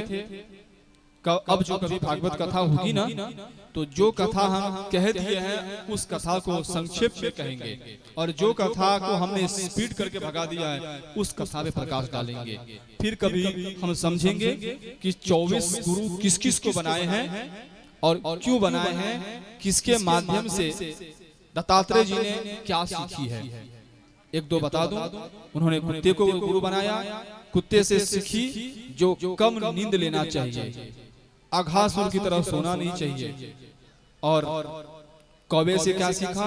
कौवे से भले वो विष्ठा खाता है, लेकिन कौवे से पवित्रता रहना सीखा उन्होंने। अन्य कई सारे ऐसी कथाएं हैं। बगुले से उन्होंने ध्यान केंद्रित करना सिखाया। जो बगुला जैसे तालाब में जाकर के एकाग्रचित होकर के मछली को कैसे पकड़ता है बगुला, उसी तरह अपने मन को एकाग्र करके भगवान के चरणों में लगाना चाहिए। ये उन्होंने सीखा। इस तरह से सत्संग की महिमा बताई और अन्य उपदेश बताए। भक्ति योग की महिमा, विधि का वर्णन, एक तितुक्षी ब्राह्मण की कथा, अद्भुत कथा। ये भी सांख्य योग का महिमा बताते हैं। पुरोरवा की वैराग्य की प्राप्ति होती है। क्रिया योग का वर्णन, परमात्मा का वर्णन आदि होते हुए भागवत जी का धर्म, भागवत भगवान की भागवत जी का धर्म का वर्णन, उद्धव जी का बद्रिकाश्रम, उद्धव जी का बद्रिकाश्रम चला जाना होता है। और यहाँ पे सुखदेव जी महाराज कहते हैं, परीक्षित यहाँ पे यदुवंशियों का संहार हुआ। बोले भगवत भक्त वत्सल भगवान की जय। एक दिन का समय था। अब सारे यदुवंशी लाखों की संख्या में सभी ने आज क्या किया? मदिरा पान किया। सभी ने शराब पिया और शराब पी करके एक पानी गई है। बलराम जी स्वयं शरीर के साथ समुद्र में समाधिस्थ हो गए, समुद्र में जाके समाधि ले लिए। इधर भगवान श्री कृष्ण कहते हैं, इधर सूरसेन कहते हैं अब द्वारिका हिल रही है, लगता है अब द्वारिका का नाश हो जाएगा, चलो चलो द्वारिका को खाली करो जल्दी से। और सभी के सभी प्रभास क्षेत्र पर आए। और वहीं प्रभास क्षेत्र पर वो जो मूसल जिसे रगड़ रगड़ के समुद्र में फेंका था, और वो जो तलवार की तरह तीखा, वो तीखा बन गया था तलवार की तरह, वो सारे आपस में गाली गलौज करते हुए एक दूसरे को एरका घास मार मार के सारे यदुवंशी वहीं पे एक दूसरे में लड़ करके वहीं पे प्रभास क्षेत्र के पास मर गए। इधर एक मछुआरा, वो कील को जो मछली खा गई थी, एक मछुआरा ने उसे पकड़ करके बाजार में बेचने गया और उसको एक बहेलिया ने खरीद लिया। बहेलिया ने मछली को तो खा गया, पर उसके पेट में वो कील था बचा हुआ। उस कील को बहेलिया ने घस करके नुकीला बनाया और नुकीला बना करके उसके बाण के नोक पर लगा लिया। एक दिन शिकार खेलने के लिए जंगल में गया हुए थे। उसी समय उस बहेलिया को लगा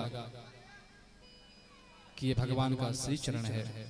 ये बहेलिया को लगा कि ये हिरण का मुख है। बहेलिया ने जोर से बाण चलाई और वो बाण सीधे किया। बहेलिया को लगा ये बाण किसको लग गई। बहेलिया दौड़ते दौड़ते हुए आया, जैसे देखा गोविंद ये आपको बाण लग गई, कितना बड़ा मैंने अपराध किया है गोविंद, मेरे अपराध को क्षमा कीजिए। दारुक भी आ गया, उद्धव जी भी आ गए, सब आ गए। बहेलिया ने कहा हे भगवान मैंने बाण मार दी। भगवान कहते हैं बहेलिया ये तेरी गलती नहीं है, इसी बहाने मैं अपने शरीर को यहाँ छोड़ना है।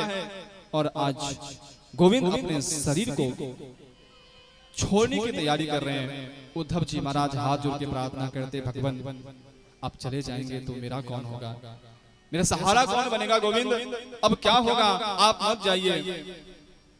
भगवान कहते हैं एक बहाना है मुझे जाने का, बहेलिया ने मुझे बाण मार दिया है, अब मुझे मरना पड़ेगा, मुझे शरीर छोड़ना पड़ेगा।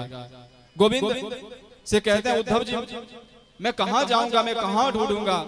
भगवान कहते हैं भटकने की जरूरत नहीं है, मेरे शरीर से दो ज्योति निकलेगी, एक ज्योति वैकुंठ को चली जाएगी और दूसरी ज्योति श्रीमद् भागवत में प्रविष्ट हो जाएगी। बोलिए भागवत भगवान की। और भगवान का शरीर छूटा वहां पर, उनके शरीर से दो ज्योति निकली, एक ज्योति वैकुंठ को चली गई और दूसरी ज्योति श्रीमद् भागवत में आकर के प्रविष्ट हो गई। और उस दिन से श्रीमद् भागवत भगवान श्री कृष्ण का प्रत्यक्ष रूप माने लगा। बोले भागवत भगवान की। इसलिए कभी भागवत जी को अन्यथा नहीं समझनी चाहिए, भगवान श्री कृष्ण साक्षात हैं ऐसा भागवत जी को समझना चाहिए। बोले भागवत भगवान की जय। यहाँ पर अपने धाम को गए।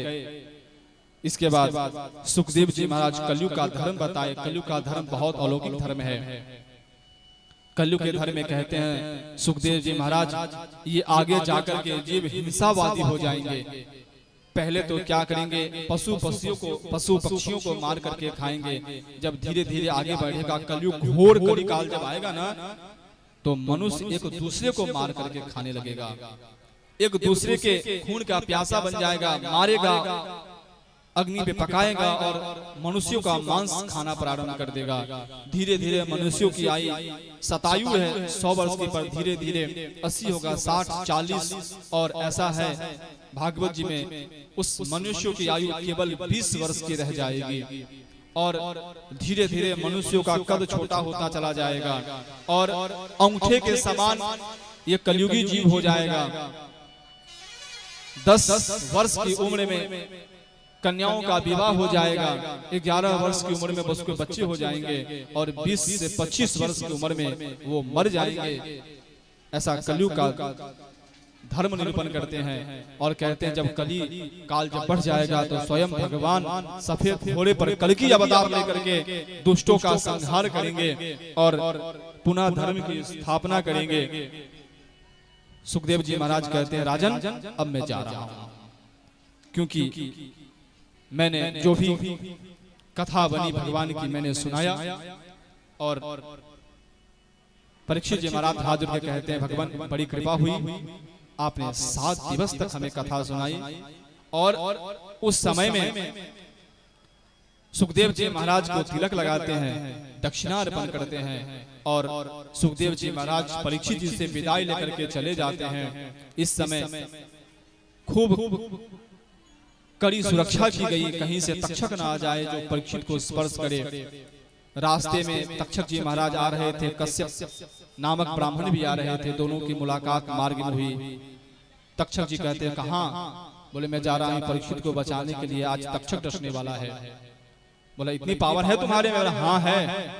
तो ठीक है। एक पीपल का वृक्ष था, उस पर पशु पक्षी आदि बैठे थे, उसको डस लिया उस तक्षक ने। कहा ब्राह्मण देवता तुम्हारे मंत्र में यदि शक्ति है तो इसको फिर से हरा भरा कर दे।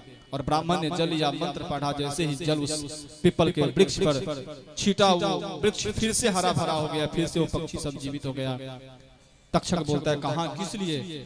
बोला मैं जा रहा हूँ ब्राह्मण के, मैं जा रहा हूँ राजा के यहाँ, उसे जीवित कर दूंगा, राजा बहुत सारा धन देगा मुझे और धन की इच्छा है, धन मैं उससे अधिक दूंगा। और धन उस कश्यप नामक ब्राह्मण को दिए और एक सूक्ष्म रूप फल के माध्यम से राजा परीक्षित के समीप पहुंच गए और उस फल पर बैठे हुए वो तक्षक एक कीड़े के रूप में थे, लेकिन देखते देखते देखते बड़े विशाल तक्षक का काल का रूप ले लिए और जैसे ही परीक्षित को स्पर्श किए परीक्षित का शरीर भस्म हो गया, तक्षक वहां से अदृश्य हो गया। सुखदेव शौनकादि मुनि कहते हैं सूत जी से क्या अब क्या हुआ? बोले हे शौनकादि, ये जो शरीर जो था ना ये नाम मात्र का था, क्योंकि ऋषि का जो शाप है वो सत्य हो इसके लिए उन्होंने आकर के डसा, लेकिन परीक्षित की मुक्ति तो कब की हो चुकी थी। और जैसे ही शरीर छूटा परीक्षित का, उससे देवता के स्वरूप में प्रकट हो गए और जाकर के वैकुंठ में भगवान के चरणों में रहने लगे। इधर जन्मेजय को क्रोध आई, सर्व शत्र यज्ञ किया और सर्व शत्र यज्ञ में उन्होंने सभी सर्पों को भस्म कराने लगा। उसी समय आस्तिक मुनि जी आए और आस्तिक मुनि जी उस तक्षक उस सर्प शत्र यज्ञ को रोकते हैं और कहते हैं आज के बाद यदि आस्तिक नाम का यदि कोई भी उच्चारण करेगा उसको सर्प कभी नहीं डसेगा। कहो जय श्री। इसलिए यदि सर्प भय लगे ना तो आस्तिक आस्तिक आस्तिक बोलना चाहिए। ऐसे बोलने से सर्प भय नहीं होता है। यदि आस्तिक आस्तिक बोलने के बाद भी यदि सर्प हमारे पास आता है हमें डसता है तो डसने से पूर्व ही उसके फन के सहस्त्र टुकड़े हो जाते हैं। ऐसा आस्तिक मुनि का वरदान है। कहो आस्तिक महाराज की। तो आज के बाद यदि सर्प भय लगे तो मन में केवल आस्तिकः आस्तिकः आस्तिकः ऐसा कहने से सर्प भय दूर हो जाता है। और इसके बाद मार्केंड जी की तपस्या होती है, वर प्राप्ति होती है। और जैसे हमने कहा था कि हम श्रीमद् भागवत जी का अंतिम श्लोक आप लोगों से बुलवाएंगे और भागवत जी का पूरा कथा सुनने का फल मिलेगा। कहो जय श्री। तो आइए पहले स्वस्थ हो जाइए, आराम से बैठ जाइए। यदि मस्तक पर कुछ न हो तो मस्तक पे कुछ रखे। यदि ब्राह्मण है, शिखा बांध रखी है तो मस्तक पर रखने की आवश्यकता नहीं है। कहो जय श्री। यदि ब्राह्मण है, शिखा बांध के रखे हैं तो मस्तक पे रखने की आवश्यकता नहीं है। यदि मस्तक खुला हो तो मस्तक को ढके, स्वस्थ हो। प्रेम से श्लोक का पाठ करें।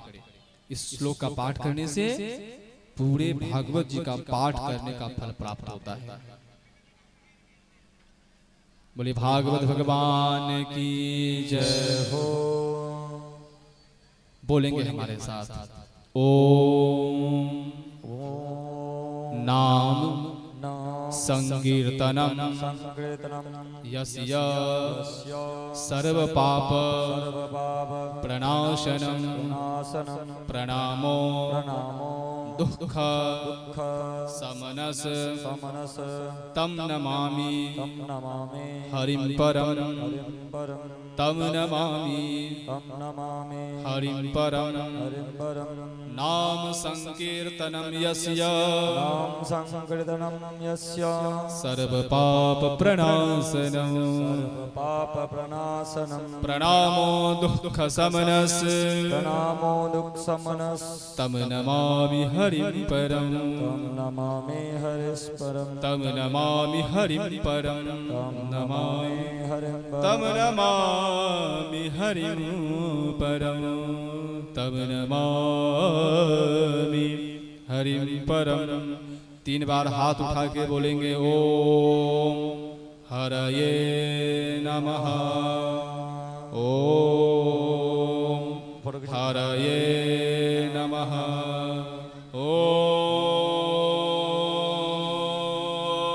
हरये नमः, ओम विष्णवे नमः, ओम विष्णवे नमः, ओम विष्णवे नमः।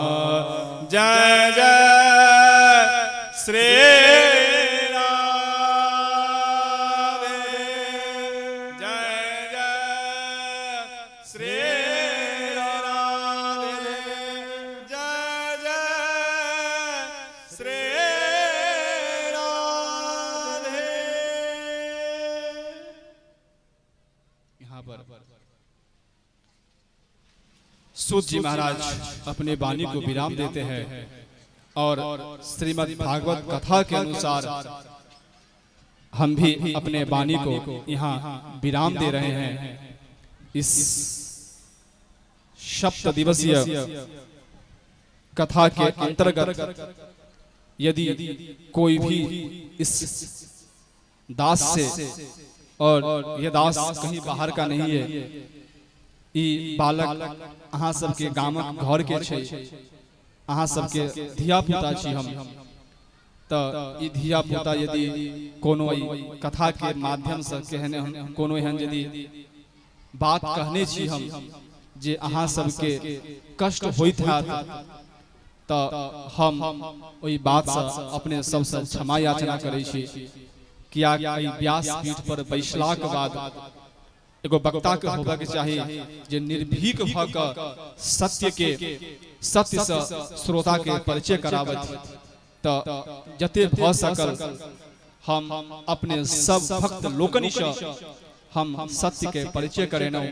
तो एहि के माध्यम से जे भी हमर वाणी से अपने सबके कष्ट भेल हैत, तो हम अपने सब भक्त लोकन से हम क्षमा प्रार्थी छी।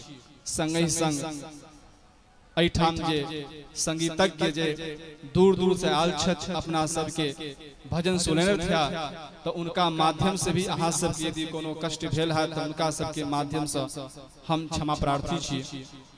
एठाम ब्राह्मण देवता छथि हुनका सब यदि कोनो कष्ट भेल है तो हम क्षमा प्रार्थी छी। संगहि संग ई जे समस्त आयोजन केलथि एहिठाम के कार्यकर्ता जे छोट छोट धिया पुता छथि और ओहि धिया पुता के भी हमरा होबाक चाही जे हम उत्साह बढ़ाबी जे अब ई जे बाग डोर छै ई युवक के हाथ में छै। अब हम सब बूढ़ यदि भेलहुँ तऽ ई मन में नहीं राखी जे अब बूढ़ भेलो हमर पुछारी हुए, क्या कि इस देश का भविष्य कौन है? इस देश का भविष्य युवा है। तो उस युवाओं को हमें सम्मान करना चाहिए जो युवा इतनी मेहनत करके, इतना श्रम करके, प्रत्येक घर जा करके उन्होंने हर एक घर से कुछ न कुछ धन ला करके, किसी ने गालियां भी दी होगी, किसी ने डांटा भी होगा, और तो और कहूं किसी ने उसको दिया भी नहीं होगा। ऐसे भी इसमें लोग होंगे जो उसको देने से मना कर दिया, नहीं मैं नहीं दूंगा तुम्हें, फिर भी उसकी उत्साह कम नहीं हुई। कोई बात नहीं, हम कहीं और जाएंगे। और कड़ी मेहनत करके ये जो युवा वर्ग है जो मेहनत किया है उनको भी इस व्यासपीठ से खूब खूब आशीर्वाद। आप सभी युवागण हमेशा स्वस्थ रहे, मस्त रहे, आनंदित रहे और भगवान की कृपा पर खूब बरसे। ये व्यासपीठ से खूब खूब आशीर्वाद।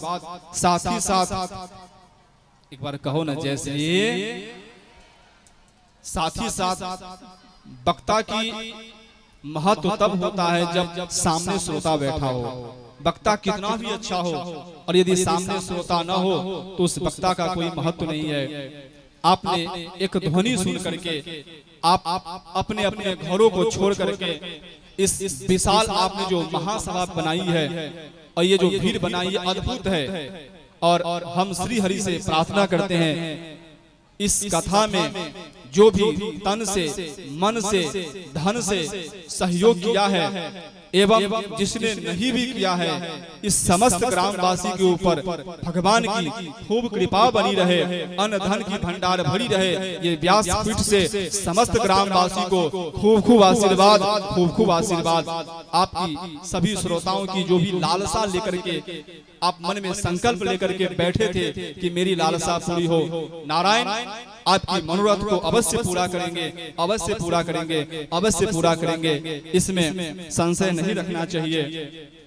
कुछ ऐसे भक्त लोग हैं जिनको मैं नाम के माध्यम से धन्यवाद देना चाहूंगा। क्यों? क्योंकि हमने कल कहा था नाम उसी का होता है जो कुछ काम करता है। तो यदि आप लोग भी चाहते हैं मेरी नाम हो तो इन युवाओं की तरह कार्य करें, मेहनत करें, आप लोगों का भी नाम अवश्य होगा। क्योंकि जो यज्ञ में, कथा में जो दान देता है उसकी दान उसको कीर्ति को बढ़ाती है। जो इसमें शारीरिक श्रम करता है उसकी यश बनती है। तो हमने कल इन दोनों का नाम लिया ही था। श्रीमान लक्ष्मण ठाकुर जी जो पंचायत समिति है हावीडी से, उन्होंने कड़ी मेहनत करी है और कई बार तो उनकी तबीयत भी बिगड़ गई है। कई बार हमें पता चला कि डॉक्टरों के पास जाके इंजेक्शन लेकर के स्वस्थ हुए और फिर से मेहनत करी है। तो ऐसे श्रीमान लक्ष्मण ठाकुर जी के लिए एक बार जोरदार ताली बजाइए। और यहाँ पर बैठने के बाद मैं किसी के पक्ष में नहीं हूँ, यहाँ पर बैठने के बाद मैं किसी के पक्ष में नहीं हूँ, लेकिन एक इशारे से हम आप लोगों को बताएंगे। इशारा आप हमारी समझ सकते हैं। यदि कोई अच्छा काम करे तो उसको बढ़ावा देना चाहिए। कहो जय श्री। और यदि ये अच्छा काम कर रहे हैं तो इनको आप लोग बढ़ावा दीजिएगा। बोलिए भागवत भगवान ने की। आगे हमारे पंडित श्री शंकर झा जी के पुत्र हमारे मौसेरा भाई मुकेश झा जी, इन्होंने भी बहुत कड़ी मेहनत की है। इनके लिए भी बहुत जोरदार ताली। उसके बाद श्री गुंजन कुमार झा जिन्होंने मीठी मीठी शब्दों में आपको अपनी सूचना देते रहे। श्री मान मुरारी कुमार झा, इनको भी बहुत बहुत धन्यवाद। इसके बाद श्री पप्पू ठाकुर जी, इनको भी बहुत बहुत धन्यवाद। श्री रोशन कुमार झा जी, बहुत बहुत धन्यवाद। नंदन उर्फ नंदू सिंह जी, संजीव राय जी, नंद कुमार मिश्रा जी, चुनचू ठाकुर जी, मुकेश राजा जी और अशोक झा जी, इन्होंने भी बहुत मेहनत किया है। और कड़ी मेहनत करके इन्होंने इस कार्यक्रम को संभाला है। संजीत कुमार झा जी बहुत बहुत धन्यवाद, श्याम कुमार चौधरी जी, ऋषभ मिश्रा जी, सुदर्शन झा जी और राजेश झा जी, इन सारे कार्यकर्ताओं के लिए एक बार जोरदार ताली की सेवा कर दीजिए आप। और इन लोगों का उत्साह आप हमेशा बढ़ाते रहिए। हाँ, बहुत सुंदर। आज इन सारे कार्यकर्ताओं की एक बार प्रसारण कर दीजिए, बहुत सुंदर। जो जितने भी हमारे सोशल मीडिया से जुड़े हैं यूट्यूब के माध्यम से, उन सबको पता चले जो इतने सारे कार्यकर्ताओं ने मिल करके ये भव्य आयोजन को संभाला है और संजोया है। बोलिए भागवत भगवान की जय हो। और उसके बाद आप लोग भी बहुत बहुत धन्यवाद के पात्र हैं। हमने व्यासपीठ से आप सभी श्रोता समस्त ग्रामवासियों को आशीर्वाद दिया है। आप लोग मन में ऐसा न रखें कि हमारा सम्मान नहीं हुआ है, तो आप लोग अपने लिए एक बार ताली बजा लीजिए। ये आप अपने लिए, क्योंकि इसके माध्यम से एक छोटी सी कथा हमें याद आई है। आज अंतिम दिवस है, थोड़ा विलंब हो सकता है, तब तक यदि कोई झांकी की तैयारी होगी तो आप उनको आमंत्रण दे दें, झांकी आ जाए। तो एक छोटी सी कथा मैं सुनाऊंगा। बोलिए भागवत भगवान की जय हो। छोटी सी कथा ये है कि एक भिखारी था और भीख मांग रहा था ट्रेनों में। कहाँ भीख मांग रहा था? ट्रेन में भीख मांग रहा था। तो जो ट्रेन की सीट होती है ना, वो 3 सीट होती है, एक नीचे की, बीच की और ऊपर की। तो जो भीख मांग रहा था ना, तो बीच वाले से मांगा तो नहीं दिया, तो ऊपर वाले से बोला। तो उन्होंने क्या किया, कुछ पैसा बीच वाले को दिया और कहा कि ये पैसा उस भिखारी को दे दीजिए। तो वो बीच वाला क्या किया, ऊपर वाले से पैसा लिया। समझने वाली बात है, ऊपर वाले से पैसा लिया और भिखारी को दे दिया। भिखारी ने खूब आशीर्वाद दिया, स्वस्थ रहे, मस्त रहे, आनंद में रहे। तो बीच वाला क्या बोलता है, पैसा दिया किसी ने, आशीर्वाद मिला हमें। क्या बोला? पैसा दिया किसी ने, आशीर्वाद मिला हमें। वो भिखारी क्या कहता है, मैं अंधा हूँ, मेरा आशीर्वाद अंधा नहीं है। मैं अंधा हूँ, मेरा आशीर्वाद अंधा नहीं है। कहने का तात्पर्य है, इसमें यदि कोई गुप्तदान भी दिए होंगे, कोई ऐसा भी भक्त होंगे जो सामने नहीं आना चाह रहे होंगे, जो मेरा नाम न हो, तो एक बार ध्यान रखिएगा, जो भगवान का आशीर्वाद, भगवान की कृपा कभी अंधा नहीं होता है। और जिसने भी जो सेवा की होगी उसको अवश्य भगवान उनको अपनी आशीर्वाद देंगे। पुनः फिर से आशीर्वाद, भगवान सबको स्वस्थ रखे, मस्त रखे, आनंद रखे। आप ऐसे ही हमेशा आयोजन करते रहे। और साथ ही साथ इस हावीडी के ग्रामवासी ने इस दास को बहुत प्यार दिया है। मैं जितना सोचा भी नहीं था, उससे ज्यादा इस दास को प्यार मिला है। इसलिए यदि आधी रात में भी कोई ऐसा फोन करके कहेगा कि मैं हावीडी से बोल रहा हूँ, तो उस भक्त के लिए ये दास रात्रि के 12 बजे भी सेवा के लिए खड़ा है। बोले भागवत भगवान की जय हो। तो बहुत सुंदर, बहुत अद्भुत। आइए एक क्षण की कीर्तन करेंगे।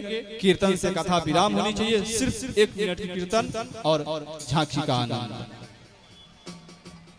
तो आइए थोड़ी सी कीर्तन करते हैं। श्री कृष्ण शरणम मम, श्री कृष्ण शरणम मम, श्री कृष्ण शरणम मम, श्री कृष्ण शरणम। गाइए प्रेम से। श्री कृष्ण शरणम मम, श्री कृष्णं शरणं मम, श्री कृष्णं शरणं मम, श्री कृष्णं शरणं मम, श्री कृष्ण शरणं मम, श्री कृष्ण शरणं मम, श्री कृष्ण शरणं मम, श्री कृष्ण शरणं मम, श्री कृष्ण शरणं मम, श्री कृष्ण शरणं मम, श्री कृष्ण शरणं मम, श्री कृष्ण शरणं मम, श्री कृष्ण शरणं मम, श्री कृष्ण शरणं मम, श्री कृष्ण शरणं मम, श्री कृष्ण शरणं मम, श्री कृष्ण शरणं मम, श्री कृष्ण शरणं मम, श्री कृष्ण शरणं मम, श्री कृष्ण शरणं मम, श्री कृष्ण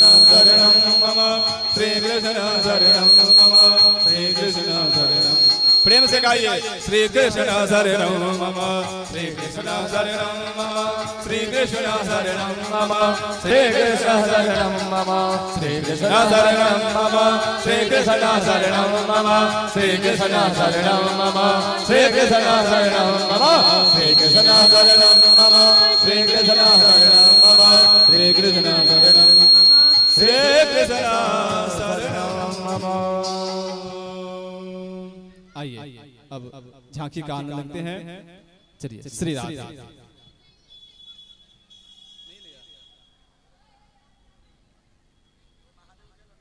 लग रहा है झांकी में थोड़ी विलंब है, तो एक अंत में महादेव महादेव महादेवेति वादिनम वत्सम गौरी गौरी मायांति महादेवेति कीर्तनात् महादेव महादेव महादेव। आइए महादेव की थोड़ी कीर्तन कर लेते हैं, तब तक लगता है झांकी आ जाएगी। राधे राधे राधे राधे राधे राधे राधे राधे राधे राधे। डोर लागैया हमरा डोर लागैया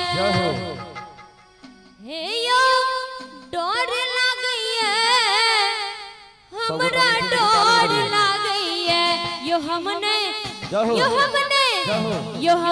जेबै गोबर घर हमरा डोर लागैया यो हम नहीं जेबै गोबर घर हमरा डोर लागैया डोर लागैया हमरा डोर लागैया हे यो डोर लागैया हमरा डोर लागैया यो हम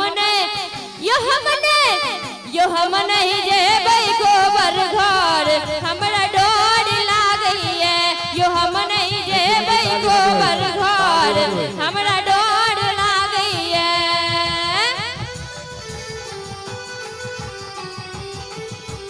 सब भक्त लोग है ना ऊपर हाथ कर नारी बजबिए।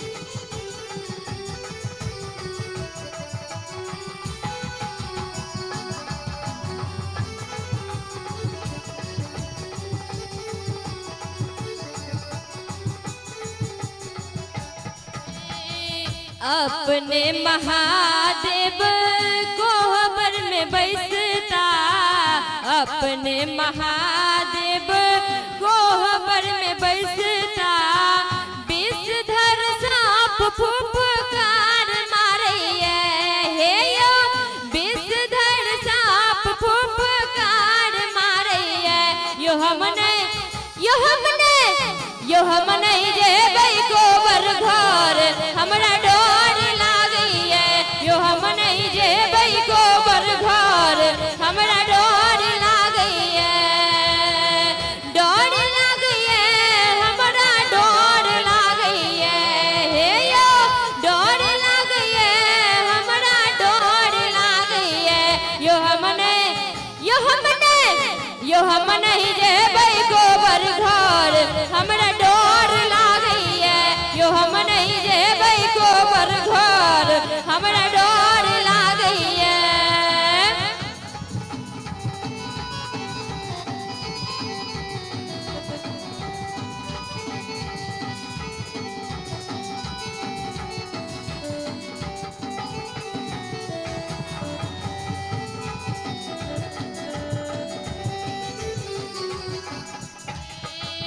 अपने महादेव डमरू बजेता अपने महादेव डमरू बजेता भूत प्रेत हमरा संग लागैया हे यो भूत प्रेत हमरा संग लागैया यो हम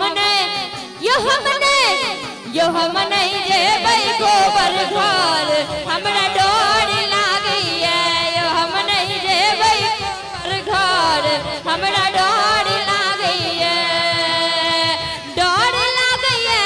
हमरा डोर लागैया हे यो डोर लागैया हमरा डोर लागैया यो हम नहीं जेबै गोबर घर हमरा डोर लागैया यो हम नहीं जेबै गोबर घर हमरा डर लागैया।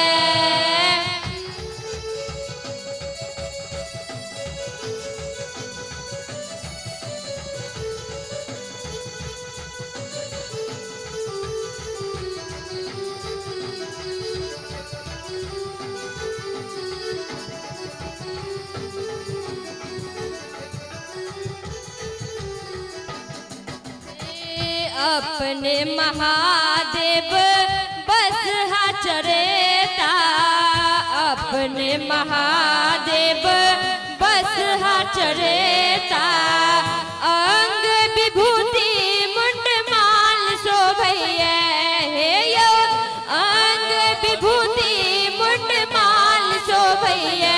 यो हमने जेबै गोबर घर हमरा डर लागैया। यो हम नहीं जेबै गोबर घर हमरा डर लागैया। डर लागैया हमरा डर लागैया हे यो, डर लागैया हमरा डर लागैया। यो हम नहीं जेबै गोबर घर हमरा डर लागैया। यो हम नहीं जेबै गोबर घर हमरा डर लागैया। यो हम नहीं जेबै गोबर घर हमरा डर लागैया। यो हम नहीं जेबै गोबर घर हमरा डर लागैया। जय श्री राधे। भक्तगण अहाँ सब जतै छियै ओतै बैस जाओ, कियाकि पहिने झांकी के आनंद लिया। झांकी के आनंद लेला के उपरांत जिनका आशीर्वाद लेमा के हुए वो व्यासपीठ पर आबि क अपन जे किछ चढ़ौना चढ़बै छी चढ़ाब और आशीर्वाद लेब। पर